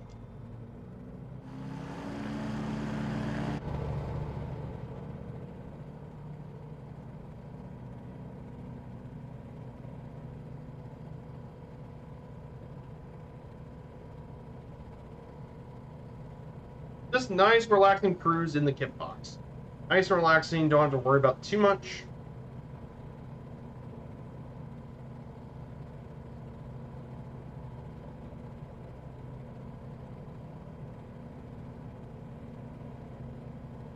So 75 more miles left to go. Nautical miles left before we enter our way to our destination. So yeah, so basically the plans for the next couple days, just work on the, just work on, well, just basically the notes. I've already got the notes worked on for both Joplin and Tulsa. So I got those legs done.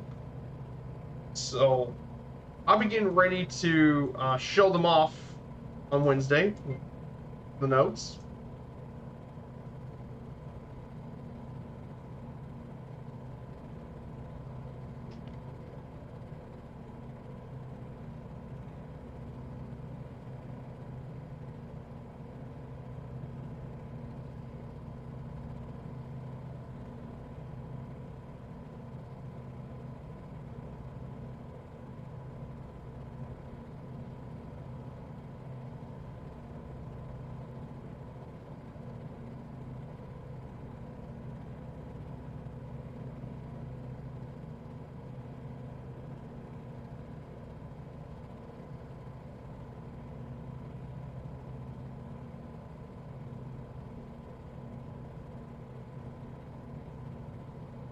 Gonna climb up to 2,000 feet, so I'm gonna go ahead and climb up a bit.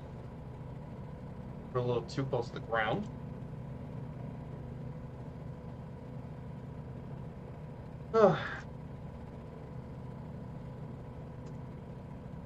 Just trying to look for some news.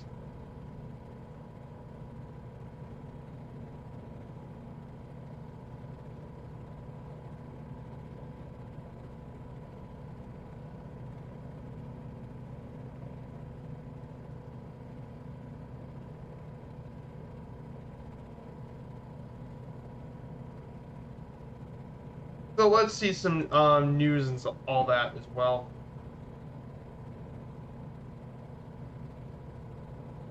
So for aviation news as well, so for some aviation facts about planes with the longest range.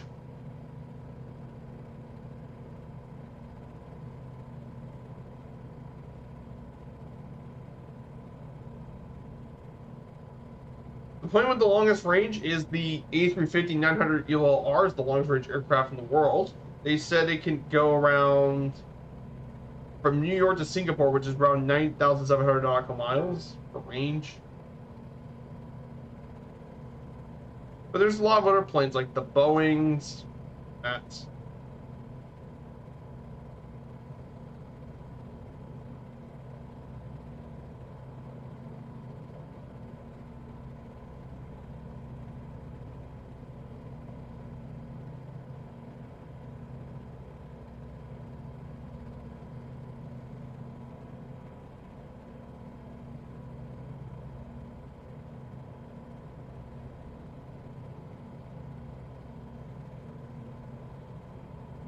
So yeah, if you guys don't mind, I want to discuss some facts about the state of Missouri for you. Just a brief, just a briefing about the state of Missouri while we drive around the route. So some interesting routes, some interesting Missouri facts. Obviously, the nickname for Missouri is the Show Me State. And it actually began in 1899 when Congressman William Duncan Vandiver said, "I'm from Missouri and you got to show me." And that catched on to become the Show Me State. The first successful parachute jump from a plane was done in 1912 by Captain Barry in the city of St. Louis. The state animal of Missouri is actually the mule. And in ties with Tennessee, with the most neighborly state in the Union, being bordered by 8 different states in the U.S. In the north, it's bordered by Iowa, bordered to the east by Illinois and Kentucky. In Tennessee, in the south by Tennessee, Arkansas, and Oklahoma, and finally in the west to Kansas and Nebraska. 8 states border Missouri.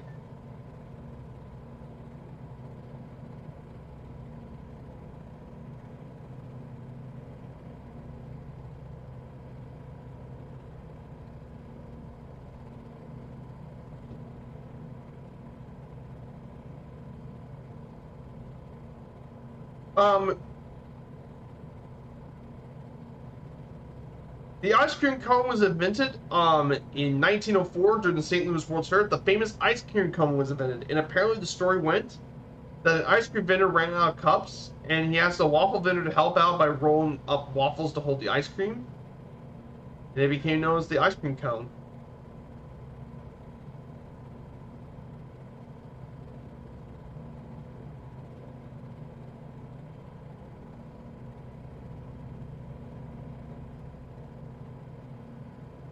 So other really cool dates about Missouri as well. Kansas City has more miles of boulevards than the entire city of Paris, and more fountains than any other city in the world except for Rome. Yes, Kansas City has tons of fountains. You got tons of them.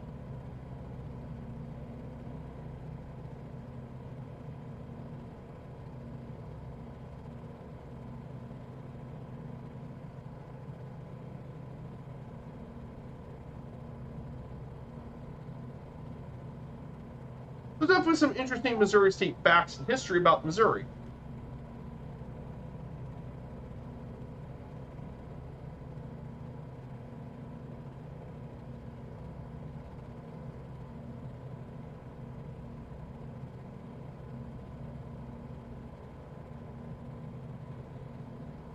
Oh, that's a good one. Love a vanilla dipped in chocolate ice cream cone. Yeah. Love ice cream.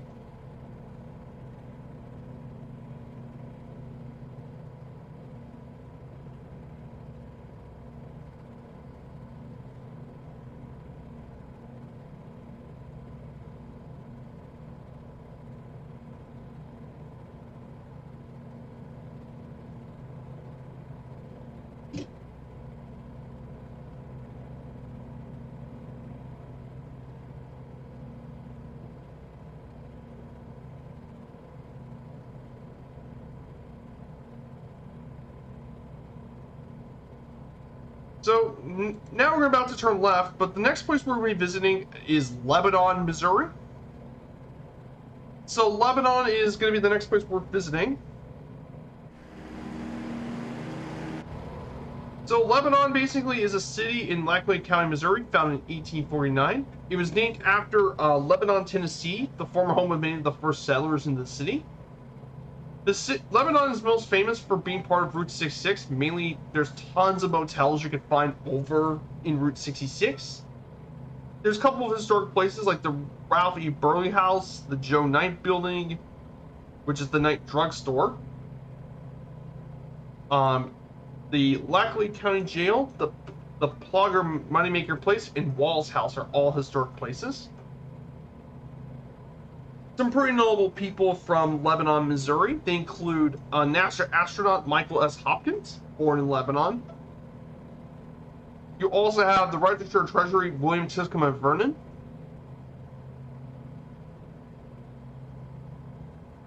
You have the 41st and 43rd Governor of Missouri, Phil M. Donnelly. You have business executive Ernest R. Beach, who did the chairman of the board for Ford Motor Company, Bendix Aviation, and Trans World Airlines.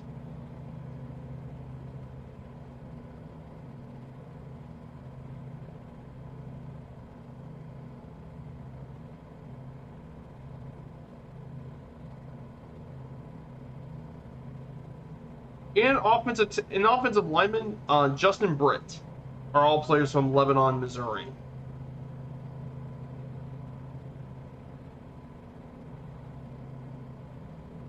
So that's a little bit about Lebanon, Missouri. And from Lebanon, you can actually find a historic motel you can find here.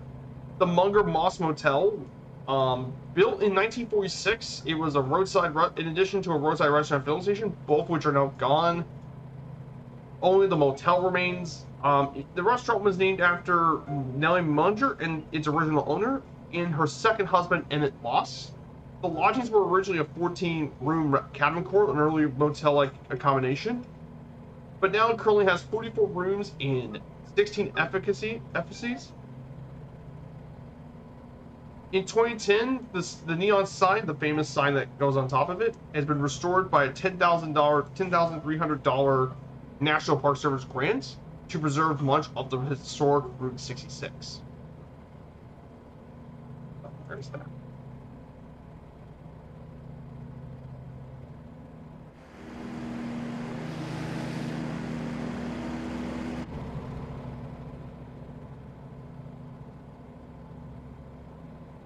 There's also a raceway here in Lebanon, too. The Midway Speedway, but we're going to visit downtown Lebanon pretty soon. About 100 knots.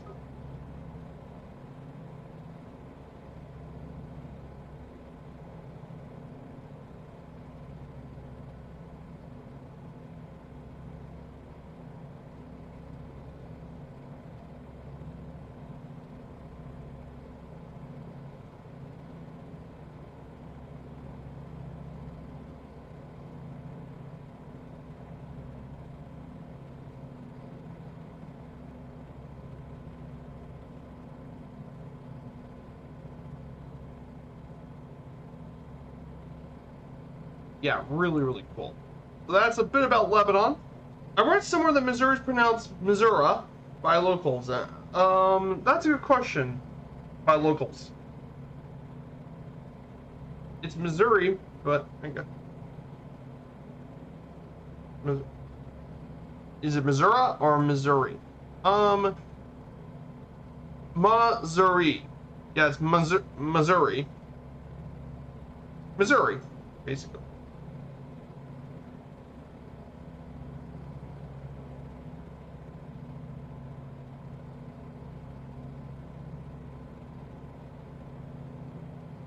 Some say Missouri, but neither pronunciation is definitively correct.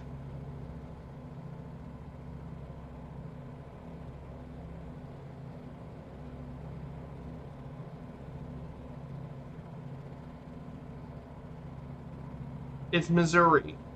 It's Missouri.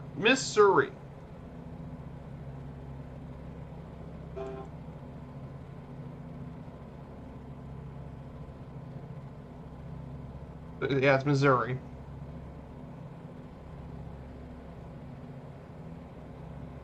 If I read somewhere read that Missouri by locals, I'm not sure really the case.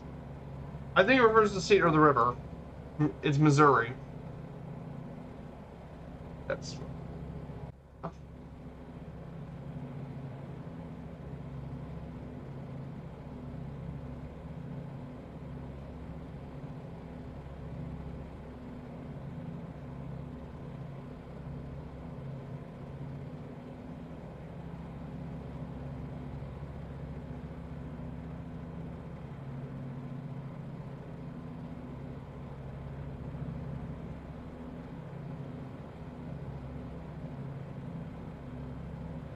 So here is Lebanon, Missouri.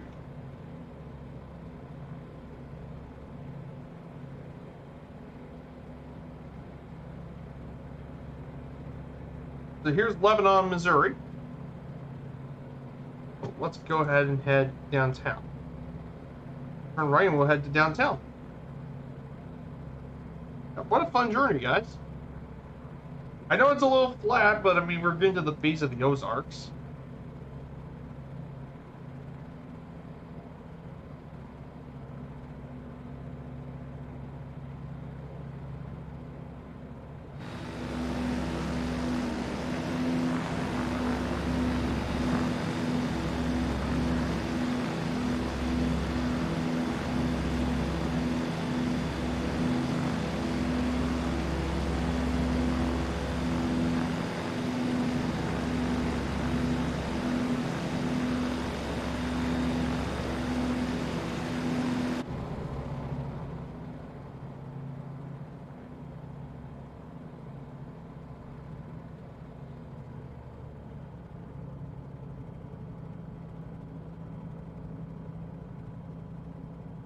So there's like the historic Route 66 Museum. There are many of Route 66 museums held here, but you can learn all about the route.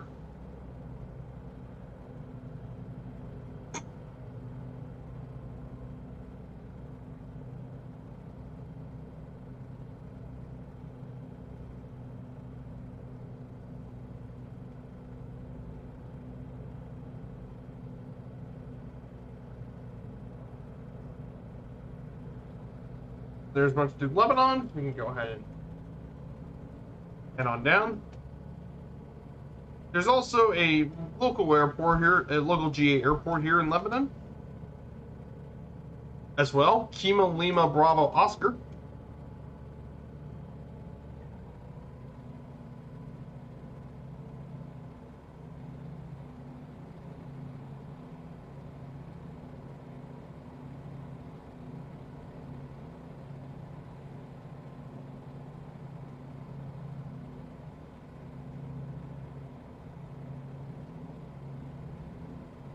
I'm from Southwest Iowa, 1 county away from the Missouri border. It's Missouri. No, the correct way to say Missouri is pronounce the state is Missouri, not Missouri. I don't know where you get that from, Splasher.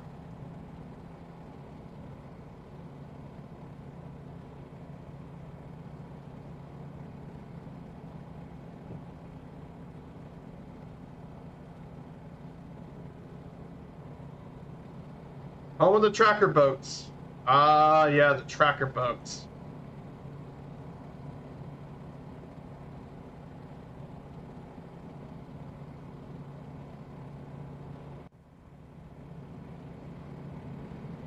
The Whitewater Marine Group.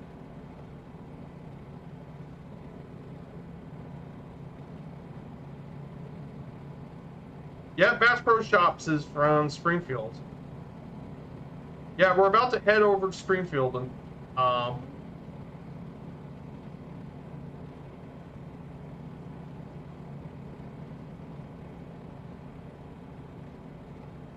yeah, yes, correct is Missouri. Yeah, that is the correct. Yep, we're close. We're actually only just 47 miles away, and I'm booking it this time. I'm gonna actually book it. I must read that in preparation for my Route 66 trip. Yeah, you definitely want to look at all the Route 66 stuff. It's really cool.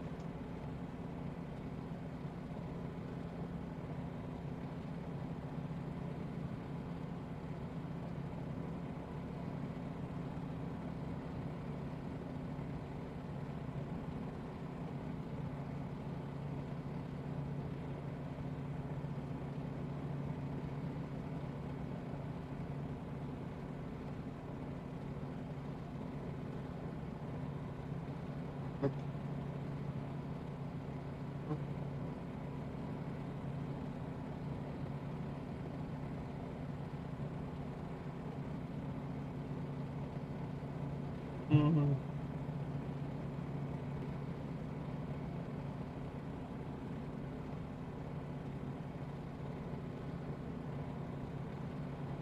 Mm-hmm.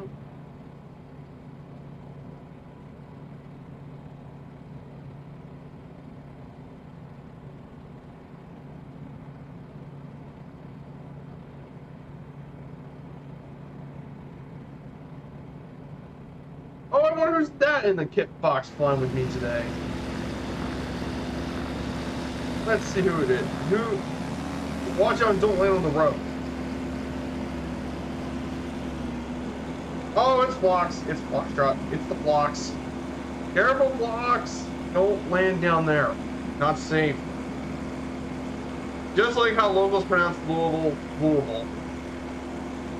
Yep. Like, you call it Louisville or Louisville. Like, you call it Louisville because of King Louis, but hey, medic! Oh no. Someone, there's Motel actually behind me. Motel, and the Flux is gonna need a medic.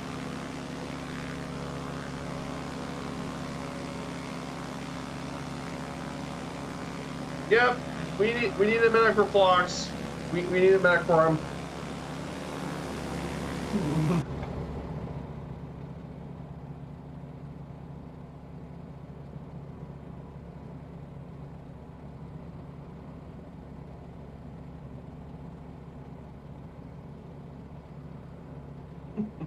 Yeah, we need a medic.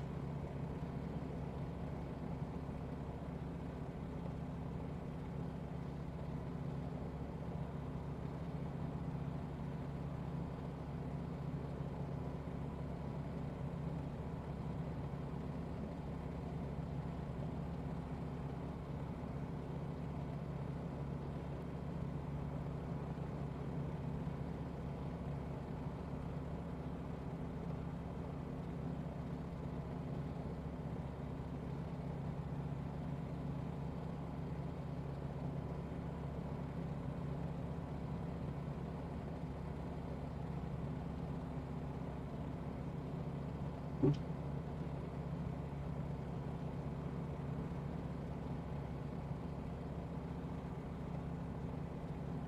So we're now, this is now the small thing, village of Phillipsburg. We're going to turn left, follow much of the old 66 Road, Route 66 Road.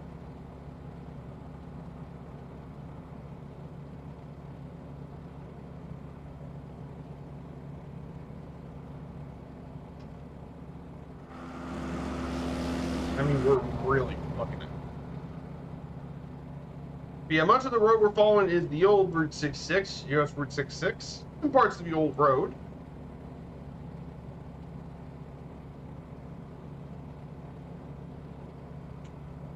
Woo!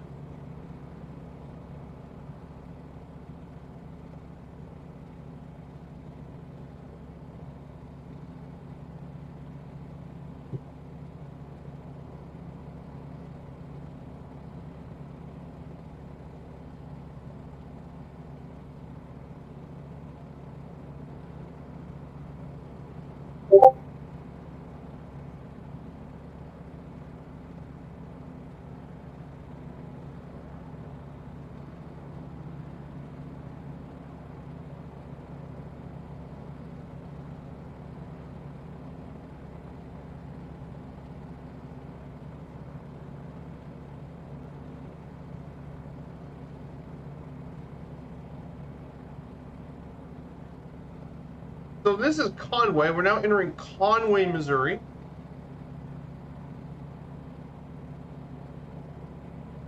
This is Conway. It was platted in 1869 and named after a local merchant. It's known for its annual town festival, the Community Days, held after Labor Day. It's also known as home to its Conway Bears high school program. Mainly it's basketball. And of course, the city is also known for its longtime history with the Scouts as well.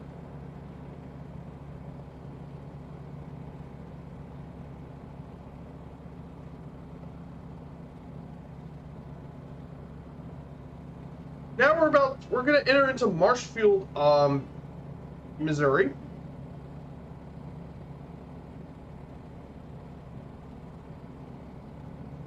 So it's the city and county seat of Webster County, Missouri. Population of 6,633 people. It was platted back in 1855, taking its name from Marshfield, Massachusetts. It's home to the historic district of Hosmer Dairy Farm in the Rainey Funeral Home building as National Historic Places. Some notable people here include Dan Clemens, the Republican member of the Missouri State Senate, swing era orchestra leader Joe Hames, and the most famous person born here was Edwin Hubble. Edwin Hubble was born in Marshfield, and obviously he helped play a crucial role in the establishing the fields of extragalactic astronomy and observational cosmology. And you guys know there's the Hubble telescope. I mean, it bears his name for a reason.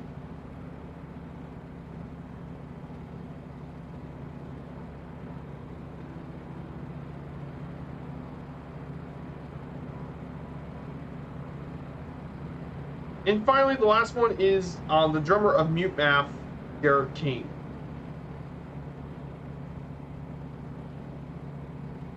Yeah, he's a constant. He's very, very famous.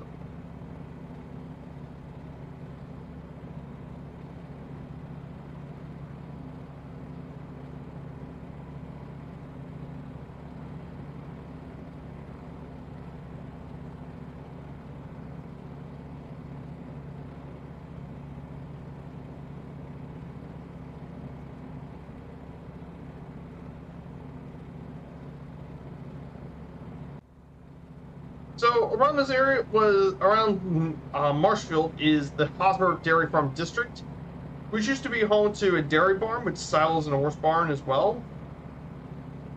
It's also known as Walnut Springs Farm, by the way.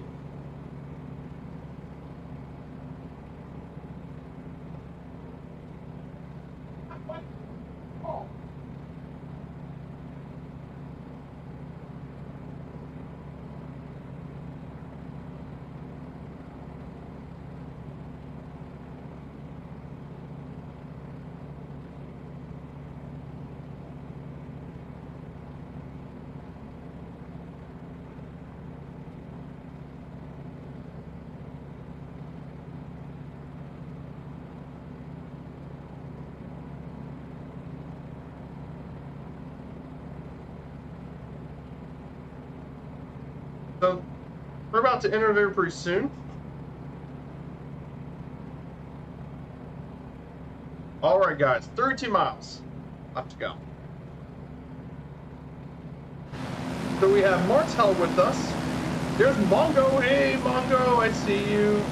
Good to see you, Mongo, my friend. And there's the Blocks. So thank you guys for coming along with me today, guys. It's always greatly appreciated for you guys to fly along. It's nice to keep me company for a bit while we go ahead and fly Route 66.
Yep, so now this is Marshfield.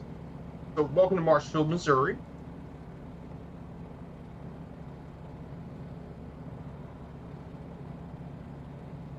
So yeah, we're almost nearly done.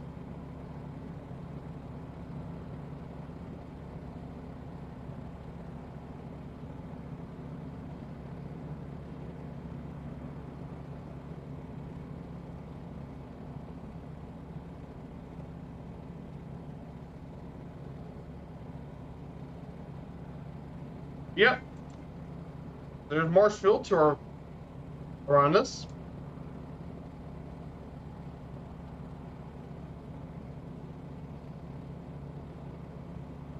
Okay, 43% fuel. This should be enough for the rest of the trip.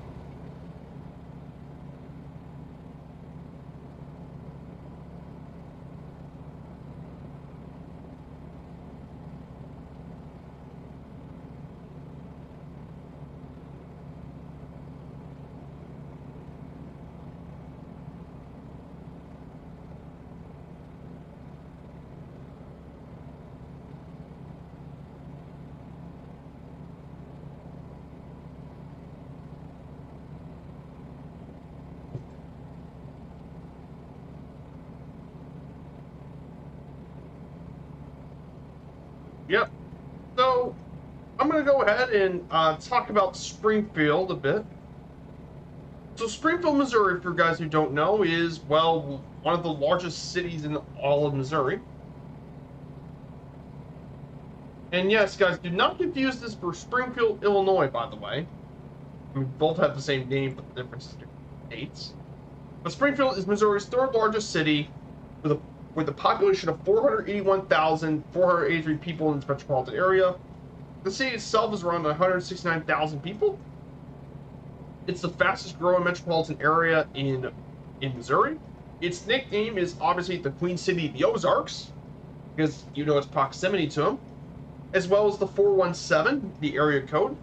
But it's also known as the birthplace of Route 66, which is where our journey is going to be. It's home to several universities and colleges, including Missouri State University, Evangel University, and Drury University. It's also an important center of education and medical care in the area. It's also been called the Buckle of the Bible Belt due to its history with evangelical Christianity. and it's becoming more diverse over the past decades or so. And famously, this place, the city is also the HQ of Bass Pro Shops, headquartered here in Springfield, which is the #1 tourist attraction in Missouri, along with the adjoining Wonders of the Wildlife Museum and Aquarium, which I definitely would like to visit. It's also within close distance to the national battlefield of Wilson's Creek, along with the Trail of Tears. So Springfield's been around since the 1830s, but it was involved also in the Civil War, as it was attacked a few times by the Confederates as well.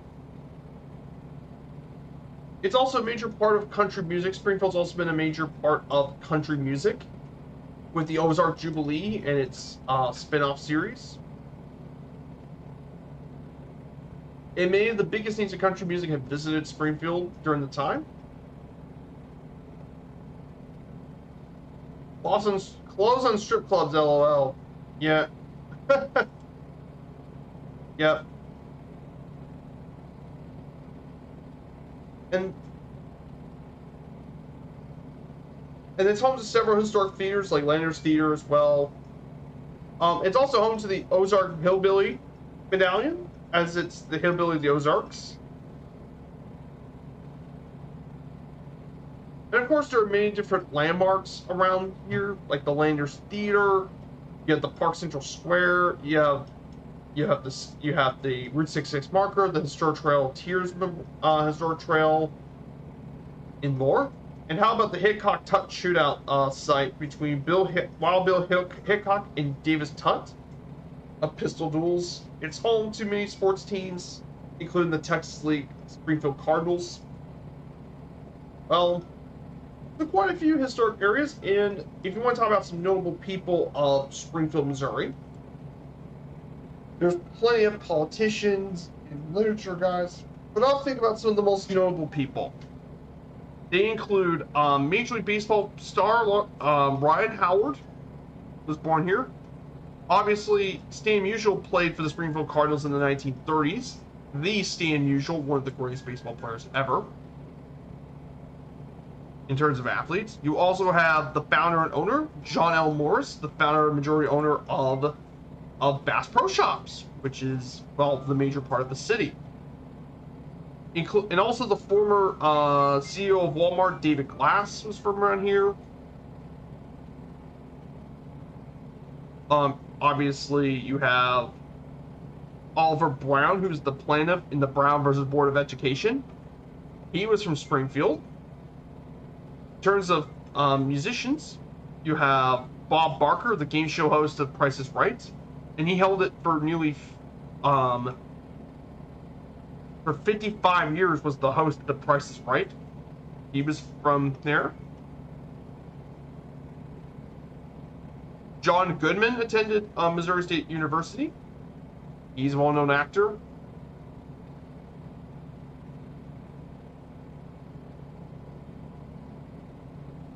And apparently Brad Pitt's been associated with Springfield, Missouri. In fact, he actually lived in a few years in Springfield. Brad Pitt was actually living there. And of course, for politicians and stuff too, there's quite a few of them. But mainly the governor of Missouri, former Governor Matt Blunt, was from there. You have U.S. Ambassador to Suriname, Karen L. Williams.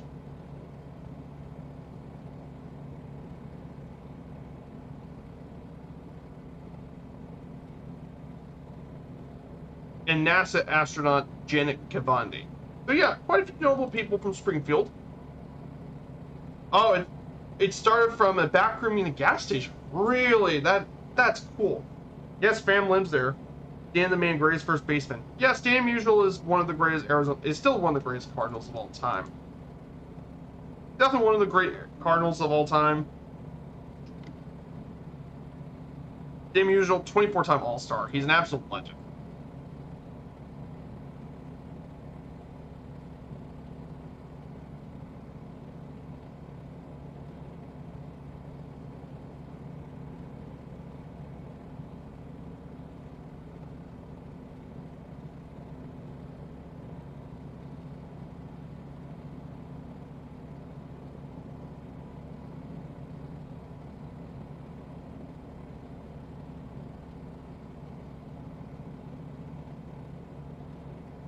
So we're now entering Springfield, Missouri.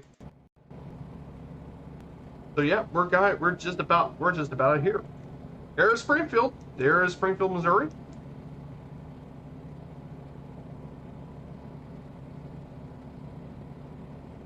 Looks like we're finally on the home stretch, guys. Oh, list my house.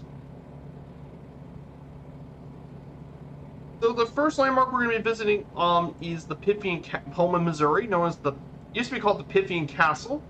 It was actually built in 1913 for the Knights of Pythias, and is later owned by the U.S. military, which still owns it to this day, funnily enough. During World War II, German and Italian prisoners and POWs were assigned here for medical treatment and as laborers. It was made of limestone that was poured in the Ozarks. It was a Carthage stone, and in the interior was constructed of steel framework with poured concrete floors, ceilings, and stairways. And it's actually pretty much fireproof as well. The original floor features a grand foyer, meeting room, ballroom, dining hall, and parlors. The second floor is for the dormitory-style rooms for the children and bedrooms for adults. It also features a theater with original ticket booths, seats, projection, and lighting room, and a full basement as well. And it's currently operated as a museum by appointment. So you can actually get appointments to actually enter the museum, which is pretty cool. See, that is the Pythian home of Missouri. Should be getting near this one soon.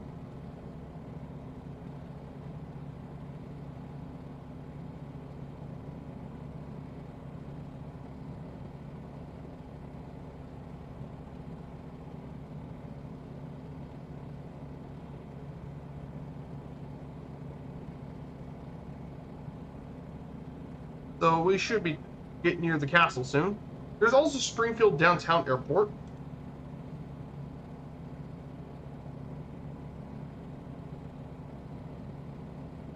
And the downtown airport basically is for public use. Mainly for GA. So this here would be the GA public airport. Right in front of us. So if you want to fly to Springfield but want to go for GA, this is where you fly.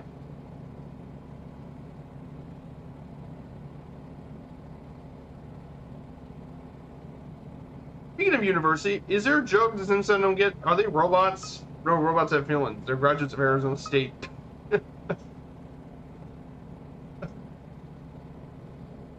Oh.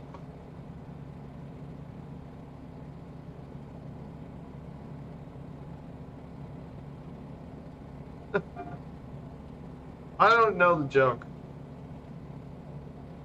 I guess maybe Arizona State is a party university because Arizona State's notorious for its partiness. Go ahead and turn off. I'm gonna go ahead and disable the autopilot.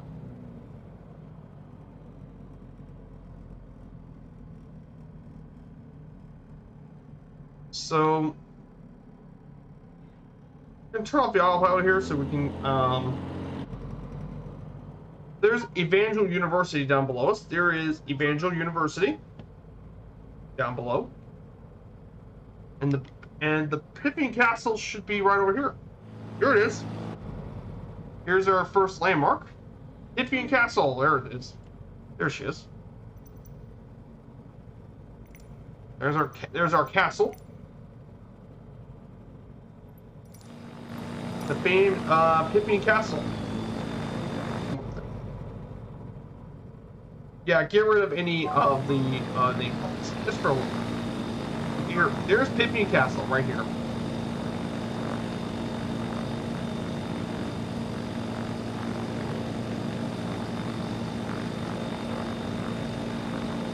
So here's Pythian Castle.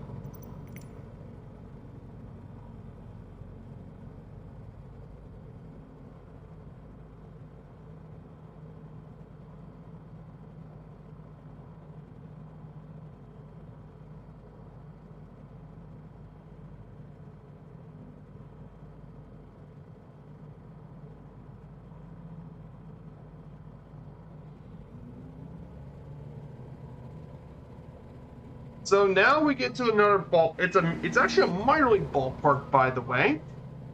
This is a minor league facility. This is Hammond's Field. We should here right now. So this is Hammond's Field. For your minor league fans, this is the home of the Springfield Cardinals. More specifically, they are the AA affiliate of the St. Louis Cardinals.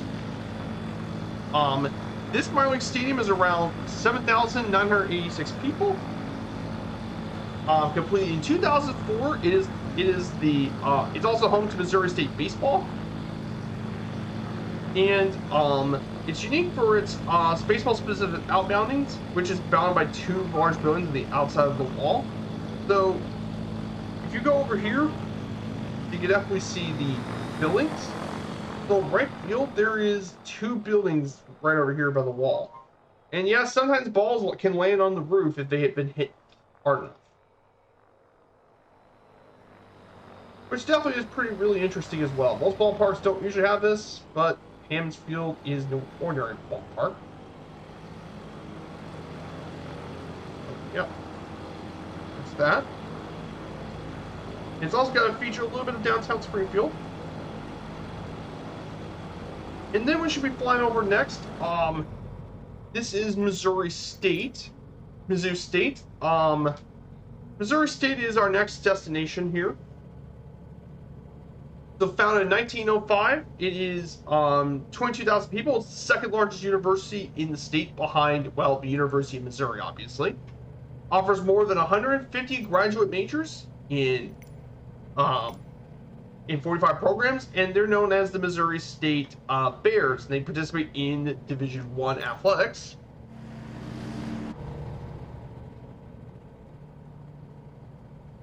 And basically, this is Missouri State.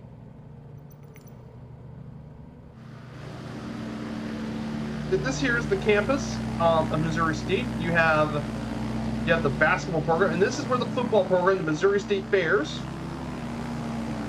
play collegiate football here.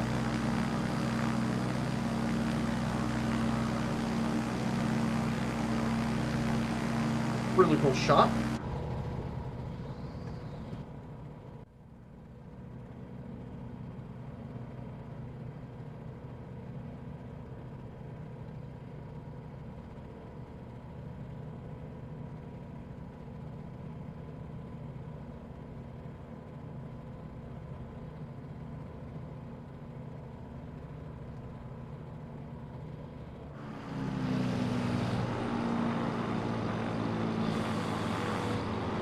And there's also the basketball arena. The Great Southern Bank Arena is over here.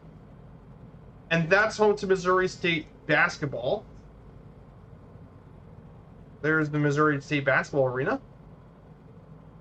And the final landmark here we're going to be visiting here in Springfield is the Gillows Theater.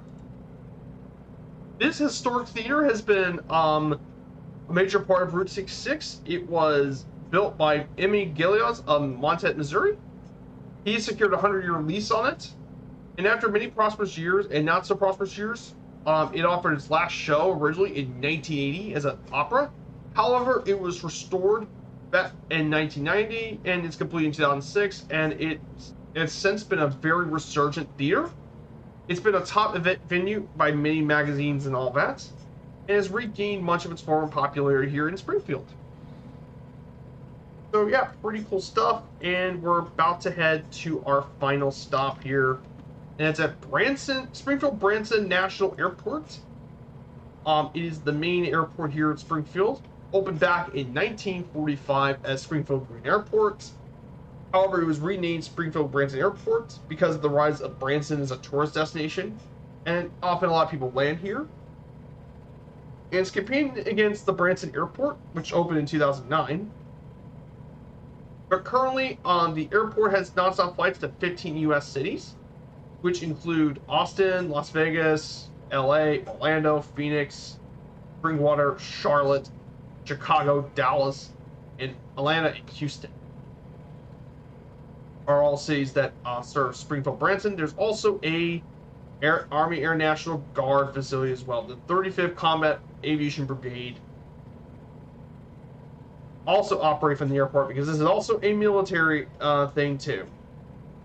So yeah, that's it, guys. That is Springfield, Missouri. Just a bit of covering.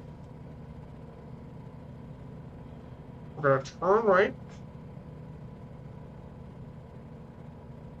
And the runway we're gonna land, I'm not really patient on it. I'm not gonna be picky. We're gonna land on runway.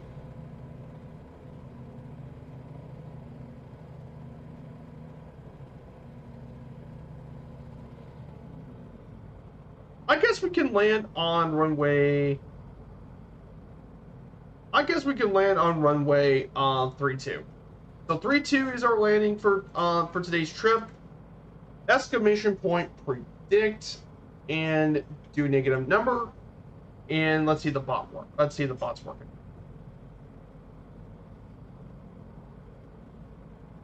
Okay, let me go ahead and restart the bot.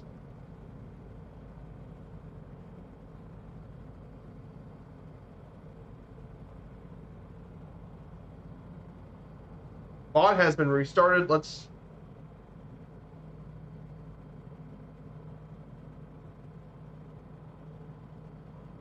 Okay, maybe the bot isn't working. Oh well. Well, flame rate monitor is going to give us the landing.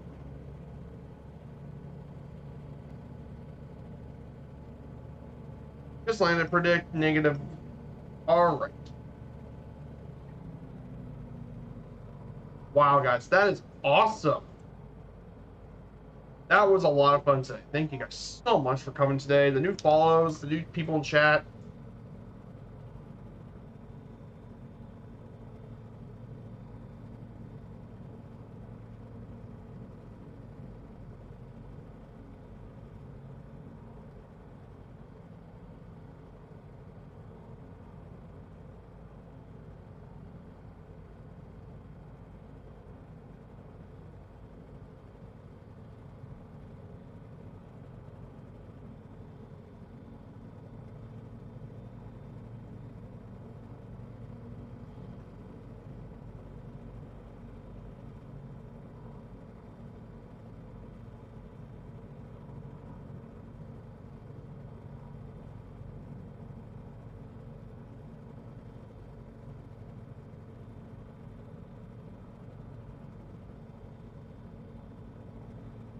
Yep.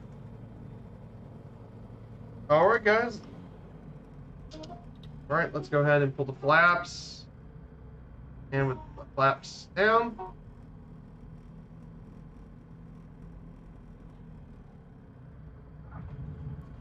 Perfect. Perfect landing. Awesome job. Perfect. And I just find somewhere to park, and that's it, guys. We did it. That is leg number 3 down.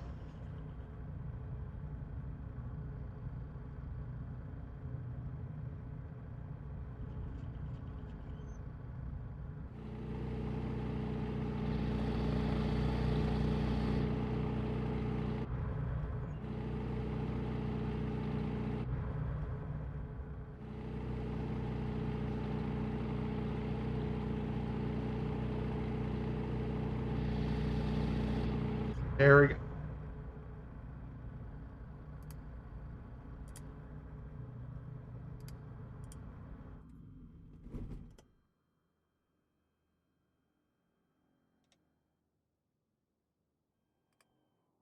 And that's it.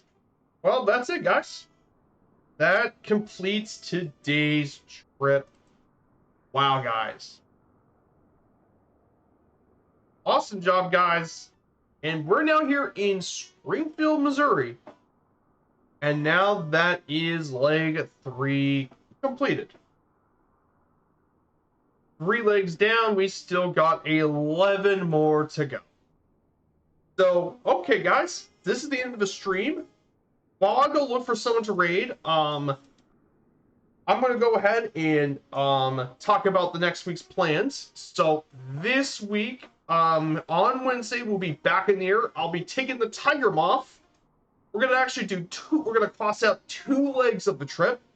We'll be first heading to Joplin. And then from Joplin, we head to Tulsa on Wednesday.